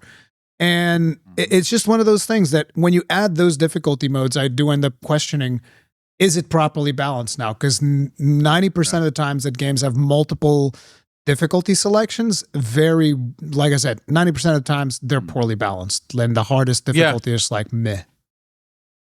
Yeah, so, yeah. I fully agree with you. I think you're taking away from what your game is supposed to be. Yeah, right? It's supposed to be a fucking hard game. It is what it is. Yeah. But we also spoke about, for example, this new sort of features that Xbox and PlayStation and these guys are playing around with, the rewind features that will give you a button that you can rewind the game if you made a mistake, an oopsie somewhere. And you sort of go, hold on. This is destroying certain types of games, right? There are certain games where save scumming is an actual mechanic that you have to remember to do. If you forget to save, you're going to have to start. I'll give you guys a great example of where save scumming actually screwed me right in the butthole. right? Where I completely miscalculated. I'm playing Dragon's Dogma 2 again, and I just cleared out an entire village. I played for a few hours. I didn't go back to the inn to save, and I ran into. I already only had, for those of you that don't know how Dragon's Dogma 2 works, as you take damage, your max health goes down. So I already have like only half of my max health left. I'm still on starting weapons and starting gear. Okay. And I run into not a cyclops, like a werewolf, one of those wolves. I know what you're talking about. It's an ogre. Oh, bull, actually. It's a bull. Oh, not bull. A werewolf, Okay, the bull. The one those that are the sort new of ones. charges you. A minotaur. Yeah, minotaur. Okay. I run into a minotaur sitting at the campsite. So I cannot camp without pulling this bloody thing, right? So I think to myself, okay, I'll just pull him quickly. And now I'm pulling him. I'm trying to kill him. I get sort of close, but then every single time he hits me, I die. Eventually, I have no more max health. Like one hit and I'm dead. And for some stupid reason, the game decides to autosave the second I pull him. So I cannot even run away anymore. As soon as I load into the game, I'm pulling this bloody boss, yes. right? And I am trying everything to kill him. And eventually I'm just like, man, I cannot do this. So I had to reload at the inn. Basically, I had to start over because I've saved sort of early into the game. Like I said, it was literally after I arrived in the main city for the first time. And I've already played about 6 hours without going back to the inn. So now I have to start all over again. But that's a mechanic, right? Yep. The second you give me rewind, I can now just quickly rewind to where I wasn't pulling the boss, and I can just move on. You've just destroyed a massive part of what makes this game good, right? And why people are playing this game. So yeah, it annoys me when people screw around with the system. An easier one. Say you're fighting a boss in the Souls game. It's like, oh, the boss hit me. Let me just rewind. Haha, still hitless. Yeah. Still doing my hitless run. See, going. Look. Oh, the boss killed me. Oh, I'm going to just rewind real quick. We're back in it. Let's go. It's just like you learn nothing because you're just like, oh, I made a mistake. It's okay. Let me just rewind it. It's nothing but a thing. This might be, people will come at me and say, but Akko, wait, if this is about accessibility, some people can't handle it, then don't play the game. If your hands aren't working, if you're too slow or whatever, don't play the game. This would be like me going, well, it's not fair that I can't run in the 100-meter dash at the Olympics. They need to make it possible that fat people like me can run too. You should be able to do it in the motorcycle. Yeah, right. And then suddenly everyone's like, yeah, well, clearly we have to allow him to go on the motorcycle because he's not as fast as Usain Bolt. It's like, look, I cannot do it. I'm not fast enough. Therefore, I'm just not doing it. And if you want to play Lies of P, but you're finding it too hard, that's your problem. Like, it has nothing to do with the game. It's maybe just not your type of game. Go play Paleo or Sims. It's probably more your speed, or Tetris, if you really want a little bit of a challenge. Although Tetris can be a shit ton of challenge, depending on how long you go. But, go play something else. I'm sorry, but I don't think that games should be for everyone. I don't buy into this bullshit. Gaming is for everyone. No. I think gaming is for everyone. Sure. But a specific game doesn't have to be for everyone. Yes. Okay. Right? Yes. Everyone can play games, but not all games is for everyone. Yeah. And that's just how it should be. I don't care about your inclusive bullshit. Go include yourself somewhere else, but don't change games and actually make them worse. You know?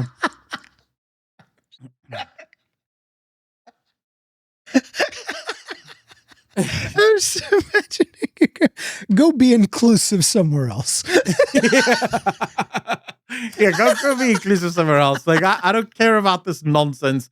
It's so annoying, dude. It's like World of Warcraft when I don't know if you remember in the War Within, Blizzard decided to add an arachnophobia mode where all of the spiders would be turned into crabs. And it's just like, dude, what are we doing? You want to know a funny thing? First Yeah. Berserker Kazan has an arachnophobia mode. It makes the spiders scarier because they're made out of rocks. They're made out of rocks. Oh, wow. They're like rock spiders. I'm like, that's fucking scarier than before. The fuck do you mean? That's insane. I just feel like if you have such a crippling fear of spiders that a cartoon game like World of Warcraft is causing you to have a meltdown, you really need to go play other games or figure your shit out. Right? Like go see someone like a professional to help you sort your shit out. I feel bad for people that have arachnophobia though, because there's so many cool spider bosses in video games. Like I feel bad. I wish there was a solution. But you don't have to feel bad.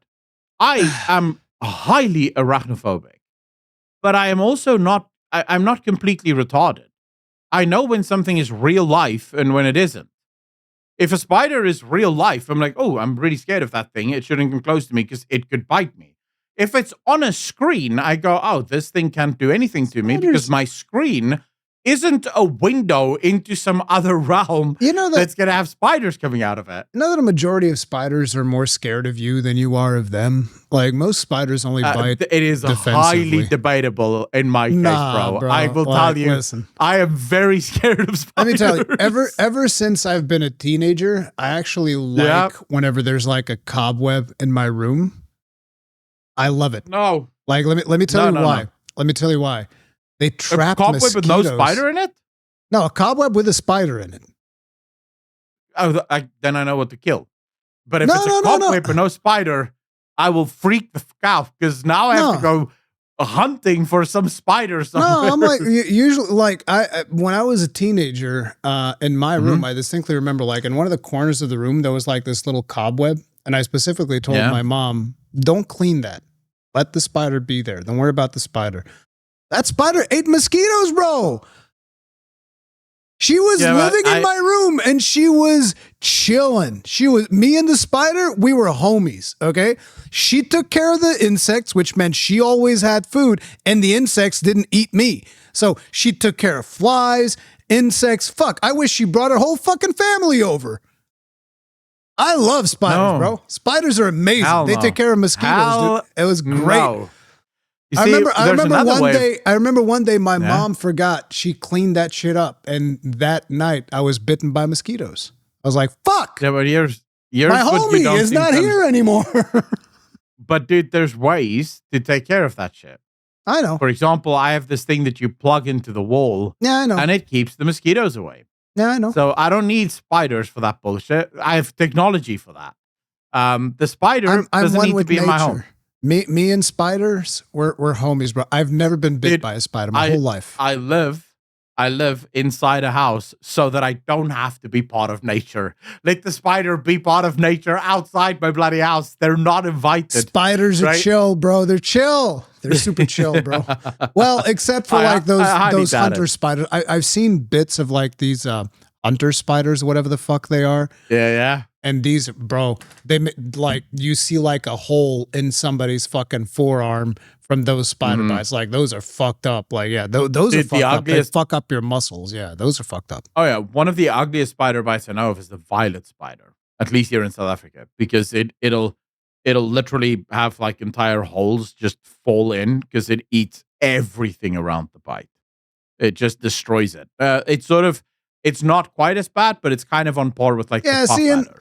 See, in Portugal, our spider experience is quite mild. They're chill. They're chill in Portugal. Oh yeah, you don't spiders. Know like, yeah, you don't understand spiders like we have in South Africa. Yeah, like in South Africa and fucking Australia. Yeah, I bet that in those places they're pretty fucked up. Yeah. We have black widows, and you do not want to get bitten by a black widow.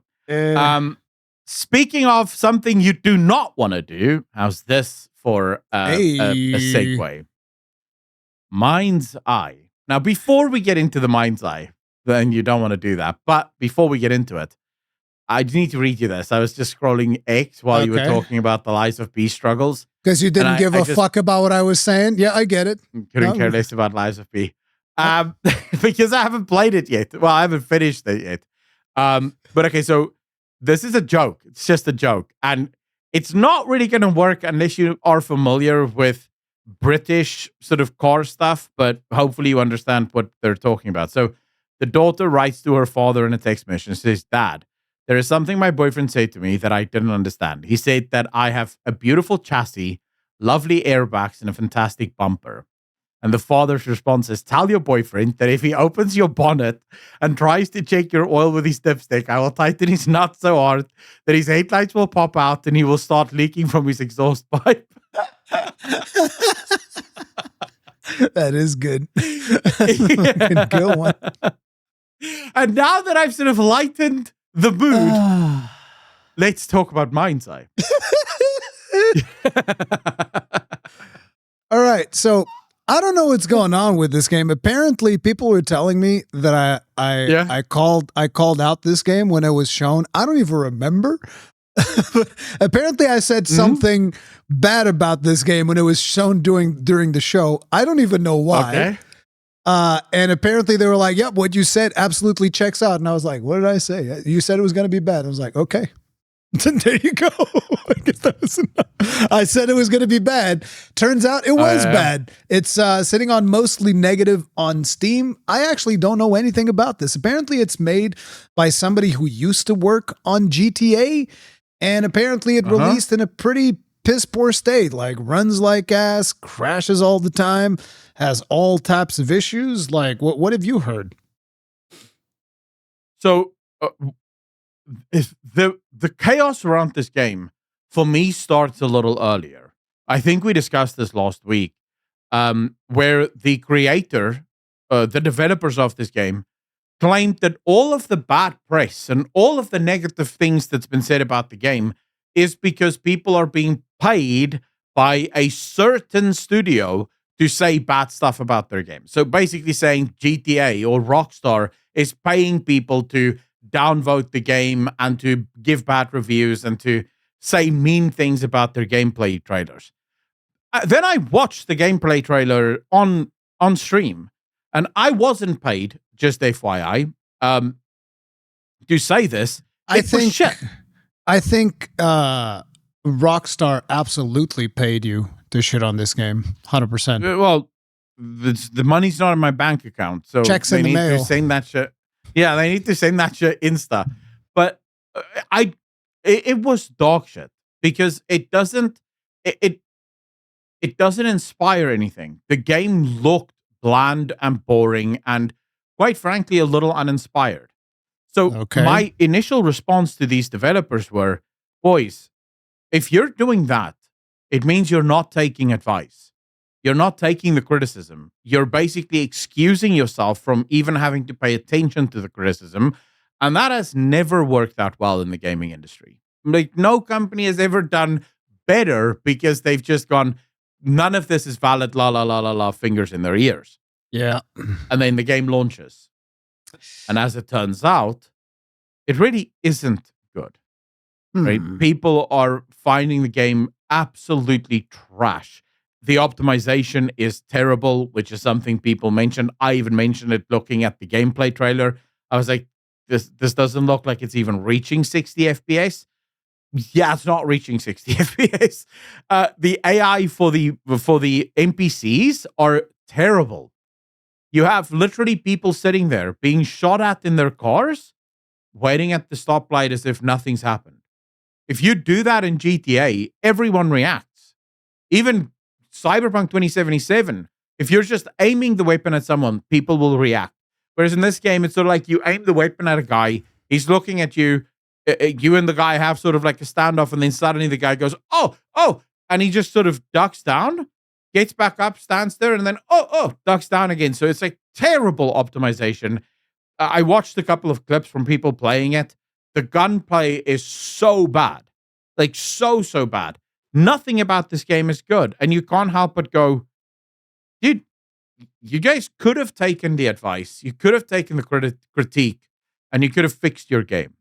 Instead, you pretended like all the critique comes from Rockstar, and now you have a game that is completely wrecked and ruined. And the bad part is, I like the idea, right? It's a game trying to go off the GTA. You know, I was just rewatching the trailer right now to kind of like remember what I said, and I know exactly what I said. I said, what the fuck is this bullshit zoomer editing you're doing on this fucking trailer that I can't see a goddamn thing that's happening? And now we know why. Yeah.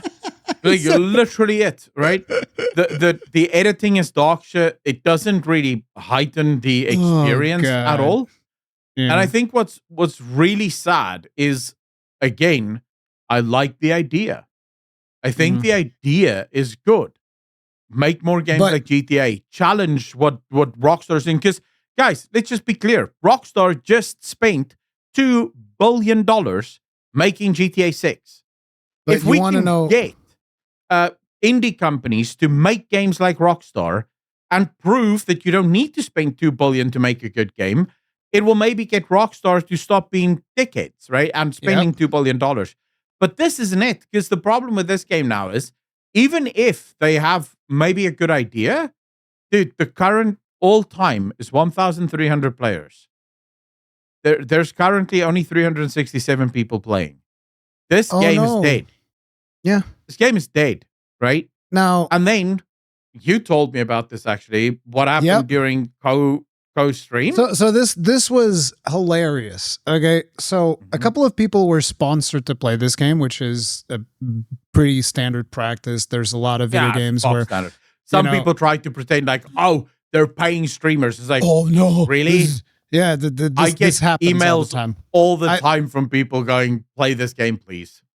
I usually don't, but I've seen it multiple times. Like, big streamers, they get big bucks for. I get like indie titles. So I don't get paid, but I get like emails all the time from people going, "Oh, this Kingdom fantasy game is launching now.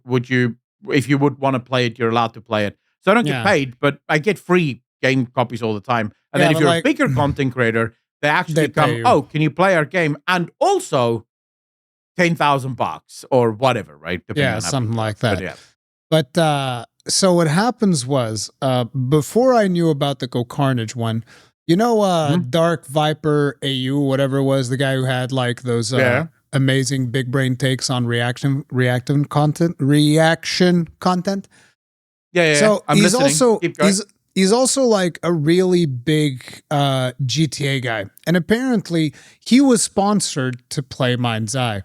And it was hilarious because I ran into this one clip of him where he's just, he's playing the game and you can tell that he's not having the best time of his life. And then it comes time where he's supposed to talk about the sponsored bit. And he's just like cracking himself up. He's like, okay, by the way, guys, there's a link. You can get this game on Xbox. Wow. He's just like fucking laughing his ass off because the game just like keeps fucking crashing and exploding and like everything's going horribly wrong. And he's just laughing his ass off as he's trying to like get through the sponsored segment, going like, you can buy the game on PlayStation, Xbox. You can use my code. It's like laughing his ass off, right? So there's that. Man. And then I see this clip. I didn't even know it was for this game. I had to check if it was for this game or not. Yeah. But apparently Go Carnage was about to start his sponsored stream for MindsEye. And right as he boots up the game, he looks, oh, really? And he Alt F4s out of the game before the game even loads properly. And then he's like, I was just informed this sponsored stream was canceled. The fact that this happened live. This shit happened live, bro. There's a clip of Go Carnage just like, I guess they're canceling the stream. Yeah. It's like when your game is so fucking bad, you don't even want the streamer to stream the sponsored stream you already fucking paid for. God damn, dude. So I just went on X and I found they just 20 hours ago, they launched an update, right? Yeah. Sort of like a community note for the community. So I'll just quickly read it here. Dear community, a heartfelt thanks. Before we do this, I just want to add to the bullshit with the canceled streams and stuff, because that I actually think I can explain. The Go Carnage one, I think they realized we really don't need people to see this. And that's why they canceled the sponsored streams. They were just like, dude, please don't show the game. Just leave this out, right? They really don't need to see. That's our marketing strategy right now. They really don't need to see this. No, you really don't need to see this. But here's the thing that makes them actually extra scumbag. And this is from a few reports that I've seen. The first few hours of the game is jam-packed with cinematics to basically get you over the first 2-hour mark so you can't refund on Steam. Like, I've seen a few people claim that it's basically just cinematics. The whole first few hours of the game is just cinematics. You go a little bit gameplay and then cinematic to basically get you to that 2-hour mark so you can't do a refund. What they haven't realized yet is Steam is not above going, guys, because of how bad this game is, we'll still give you refunds. Yep. Like, there's plenty of time Steam has done this in the past, and they'll probably do it again. But okay, here's their official thing. Dear community, a heartfelt thank you to all our day one players. We know the launch of MindsEye hasn't been without its challenges for some of you. That is a very corporate way of saying it's been shit.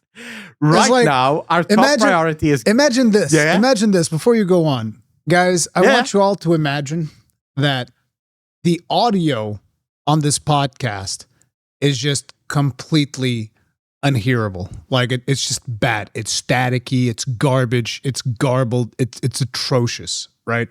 Yeah. Imagine that's... And then me and Akalon start the podcast by saying, guys, we know the start of this podcast is going to be challenging. Just keep listening to this grating sound for another 2 hours. We'll get through this together. It's like, what the fuck is that? It's been a challenging launch, ladies and gentlemen. It's like, what the fuck does that mean? Calling this a challenging launch is really redefining the word challenging. But okay, right now, our top priority is game performance. We understand that the requirements are high and have limited the experience for many of you, and for this, we sincerely apologize.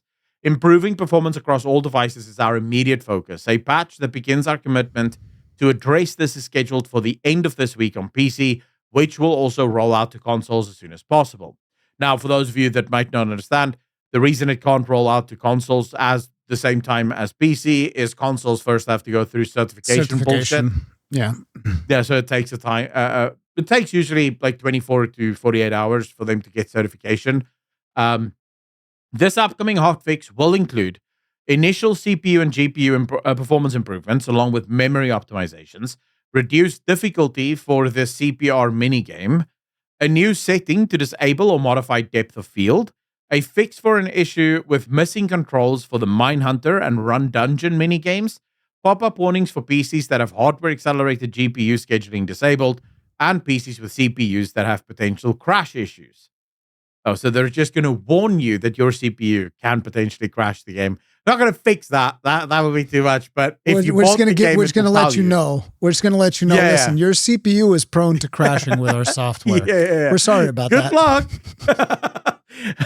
This will be the first in a series of updates aimed at enhancing your experience, and will continue to share regular information. For us Steam players, we're excited to confirm that build.MindsEye is now fully accessible. We can't wait to see what you create. We're also actively resolving any missing DLC entitlements. They'll be automatically added to your account as soon as possible. Important note, all players on PC, Xbox, and PlayStation will receive all the latest patches when connected to the internet. Please ensure that your game is out there. Please keep sharing your thoughts. Okay, so basically, it's an update that, in my opinion, does not go far enough at actually apologizing to the players for this. And by the way, you remember what happened with PlayStation in Cyberpunk 2077? Yep. Where PlayStation just went, listen, guys, we know this game's in a pretty piss poor state, so we're just going to refund you, no questions asked. They did the same thing for MindsEye. That's 2 games now. So it's joined the very infamous launch of Cyberpunk 2077 on the PlayStation ranks as one of the few games where PlayStation's just going to give you a refund, no questions asked. Nice. Based. Like, this should happen. This absolutely should happen, because games like this should not be allowed to launch. End of discussion. Games like this should not be allowed to launch. And anyone that thinks that it's weird or strange, or that we should have more compassion for game developers. No. I'm done with this whole release now, fix later bullshit. This needs to end. And studios like this that overpromise and underdeliver can suck my pee-pee. I'm sorry, but this is just nonsense. And again, I want to remind all of you, this is the guys that say that any criticism of their game is just paid for by Rockstar. They get no sympathy from me because they had their opportunity.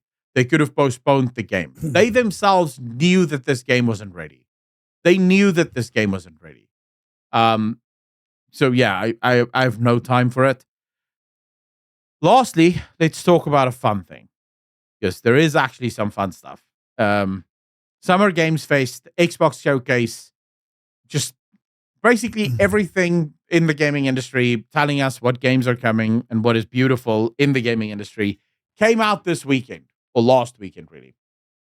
Rurikon, what stood out? So I have a couple of interesting things to talk about here. Before we get to the picks themselves, have you heard about a game called Beast of Reincarnation? No. Okay. I'm going to need you to watch this trailer real quick because I think it's going to be very interesting for you to check this out. Okay? So I'm going to link it to you right now. This is going to be a bit of a surprise. Right here. Check that out, Akalon, and tell me what you think about that.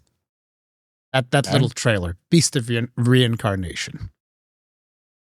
So this is a trailer of what appears to be like either a Souls-like or a third-person action game, something like that. Clear Japanese inspiration. It is running like absolute dog shit in that trailer. The performance is not within what we would consider acceptable. But the most important part, did you identify what's the most important part about that trailer yet? Or am I going to have to point it out for you, Akalon? This is by Game Freak. Dude, so they can't even get non-Pokemon shit right. This is by Game Freak. Yeah, that's exactly the reaction I was waiting for. This is by Game Freak. What the fuck? It looks nothing like a Pokemon game. It was announced at the PlayStation Showcase. If I'm not mistaken, I think it was announced at the PlayStation Showcase. Yeah, it's PlayStation, yeah.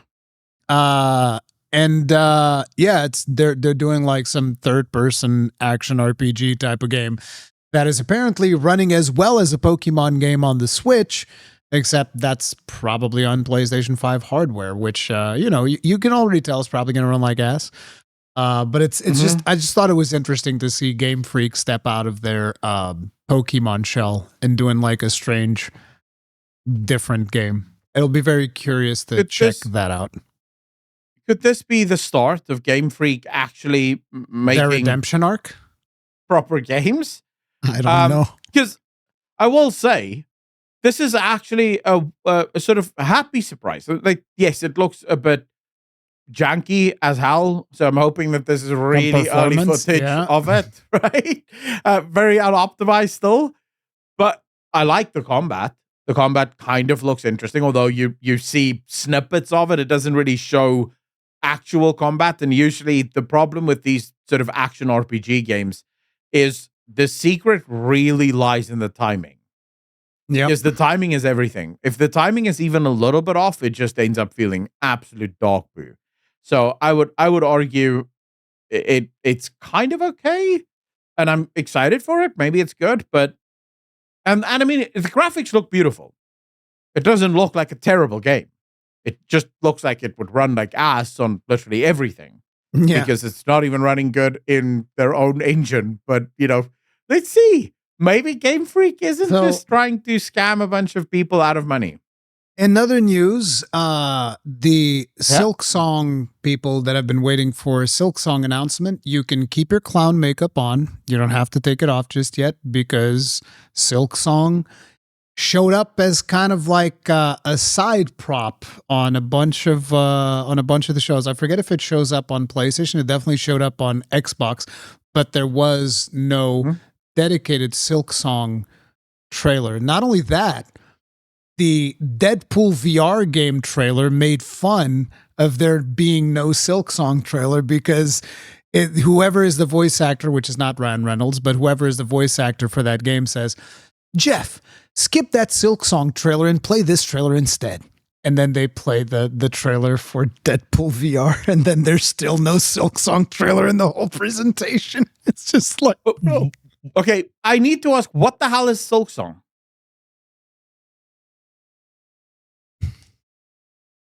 God damn it. Listen, chat, I want, when Akalon asked this question, I want you to keep that in your mind and then head over to the comment section and tell him exactly how you feel about the question that he just made. Okay? Dude, I don't know what Silksong is. It's the DLC for Hollow Knight. It's something that is very super anticipated. Why would I know industry. this?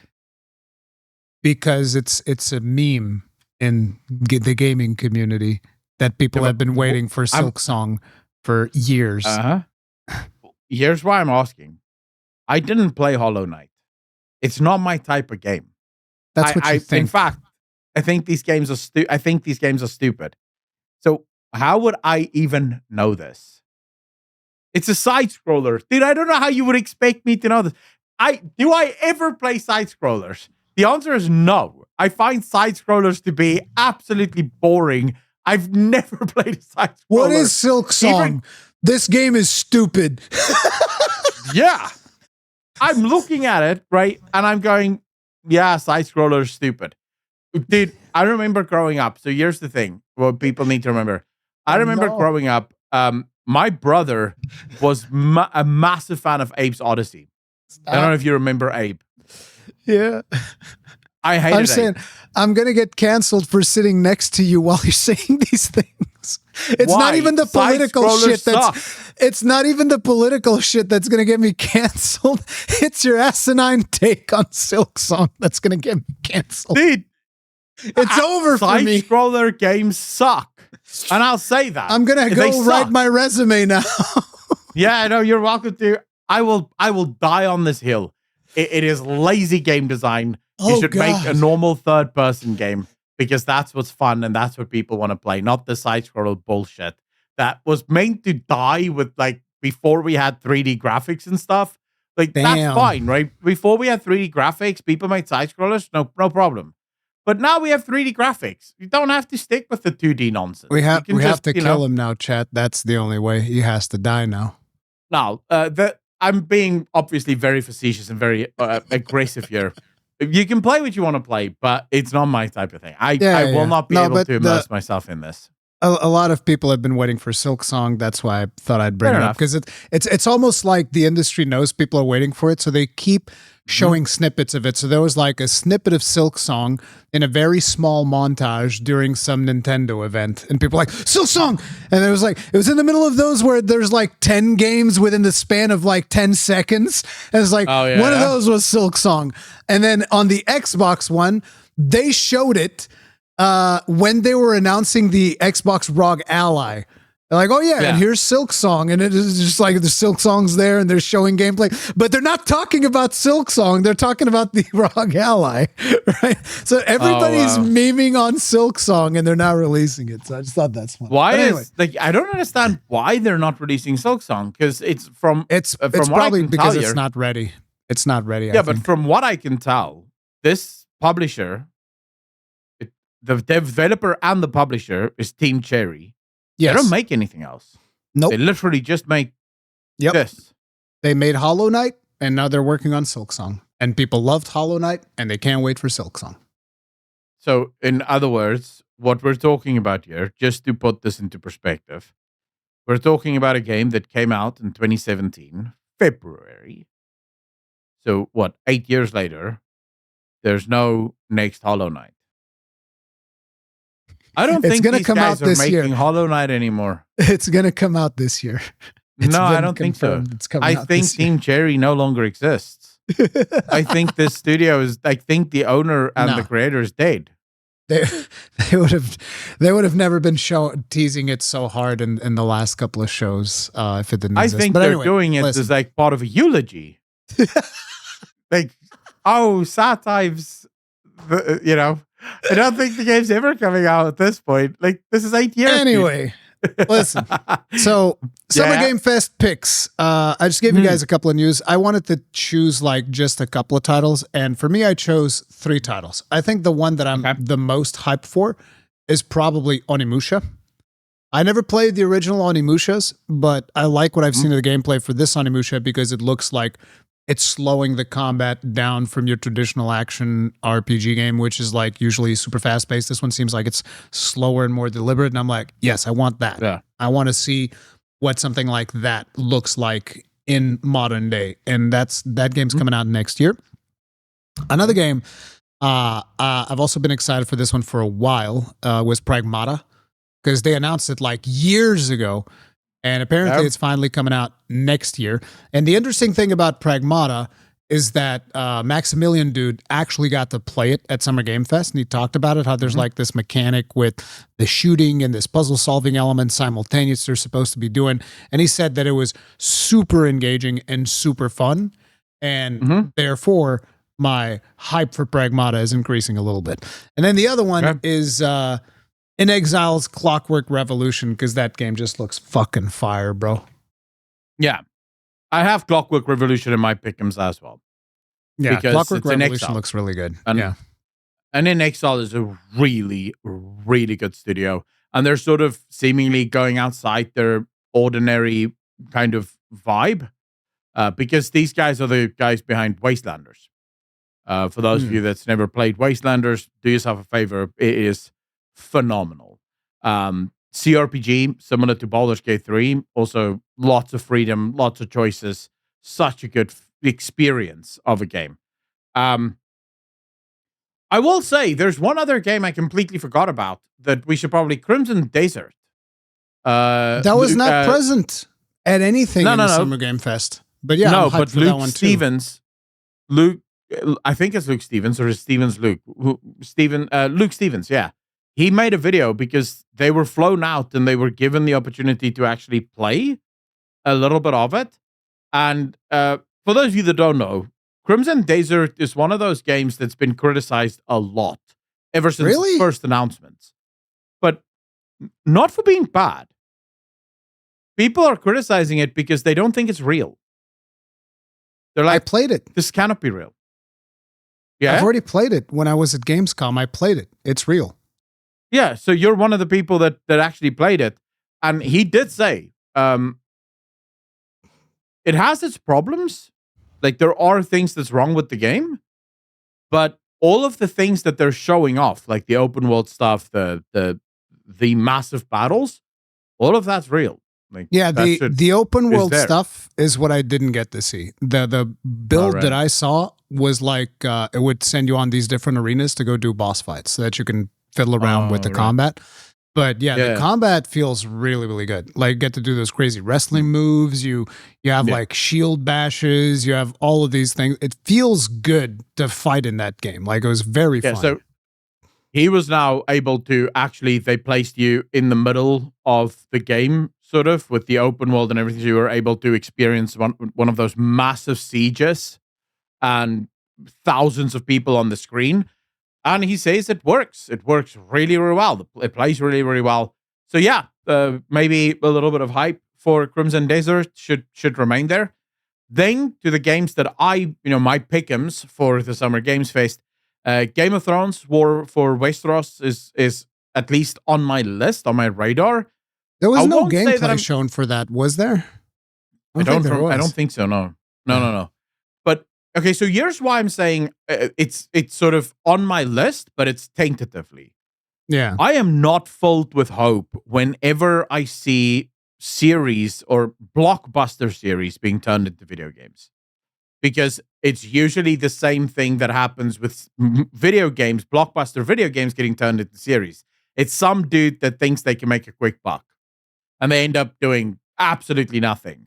and you're just stuck going, man, I don't understand why we're here. But it's Game of Thrones, and I'm a super big fan of Game of Thrones, so I'll keep an eye out for it. The next is Death Stranding 2, because obviously I love Death Stranding 1. So why am I not going to like Death Stranding 2? Clockwork Revolution was on there for me as well. Then Resonance, A Plague Tale Legacy, looked sort of... I saw that one. Yeah, looks sort of good. Although I still have to play A Plague Tale Requiem. I haven't finished that one yet. And then The Outer Worlds 2, because I liked The Outer Worlds 1, but we already spoke about the bullshit with Outer Worlds and the $80. So I don't like it enough for $80. And then one final game that I think is actually my most hyped for game. And I'm trying to remember if this game was announced as part of like the Summer Fest or the Xbox Showcase, or so what happens usually during this time of year, a lot of games that aren't invited to these big shows will still launch their trailers, like their new trailers, to follow in the hype. Yeah, and for those of you that think, oh, it's a bit scumbag, it costs money to go to these shows. Yeah, you of course. What do you mean it's a bit scumbag? It's not scumbag. Whoever thinks that is a fucking idiot. There are people who go, oh yeah, you're sort of piggybacking off of these things, and you weren't Sorry, good enough. I'm not rich enough. No, but I've seen a couple of people who say pig or something. I've seen people who say the game wasn't good enough. That's why it wasn't invited. So you do get invited, but you also have to pay. Yeah, it's not free, right? The game, the Summer Game Fest isn't going. No, please come. It's free. No, you pay for your slot. You have to pay for the slot. Yeah, yeah, because it's advertising, right? So a lot of companies that might not have all of that money, they sort of go, wait, we're not going to do that, but we will release our trailer. Now, you know who Owlcat is, right? Owlcat Games. Maybe it sounds familiar. They're the guys behind Rogue Trader, Warhammer 40k Rogue Trader. Okay. And they're also making the new Warhammer 40k Dark Heretic or Dark Heresy, also a CRPG.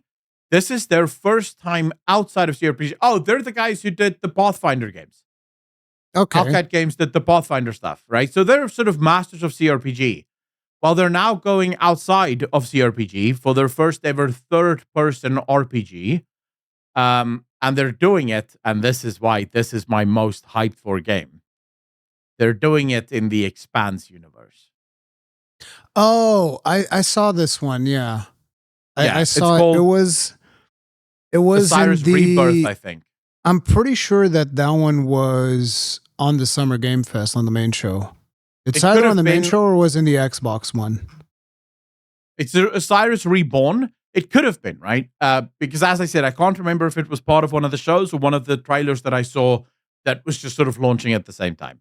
Because I've watched way too many trailers in the last weekend to remember where all of these trailers came from. But I just remember seeing the Osiris Reborn, and I was like, oh, bro, if they nail this, that's going to be fire. Because Expanse is one of my favorite universes. You can just do good stories there. So yeah, that's my pick'ems for Summer Game Fest. Sounds good. Oh yeah. And that, ladies and gentlemen, also swiftly brings us to the end of the show. We really appreciate all of you for coming out, for hanging out with us, for spending your time with us. Remember, as always, you can watch the show early, usually about 24 hours for just $5 a month. It does help out a ton. Check out the clips and stuff for next week. Ladies and gentlemen, as always, thank you so much for joining myself and Rurikon for another episode of The Mythic Banter. Be good to each other, be kind to each other, and we will see all of you in the next one. Peace.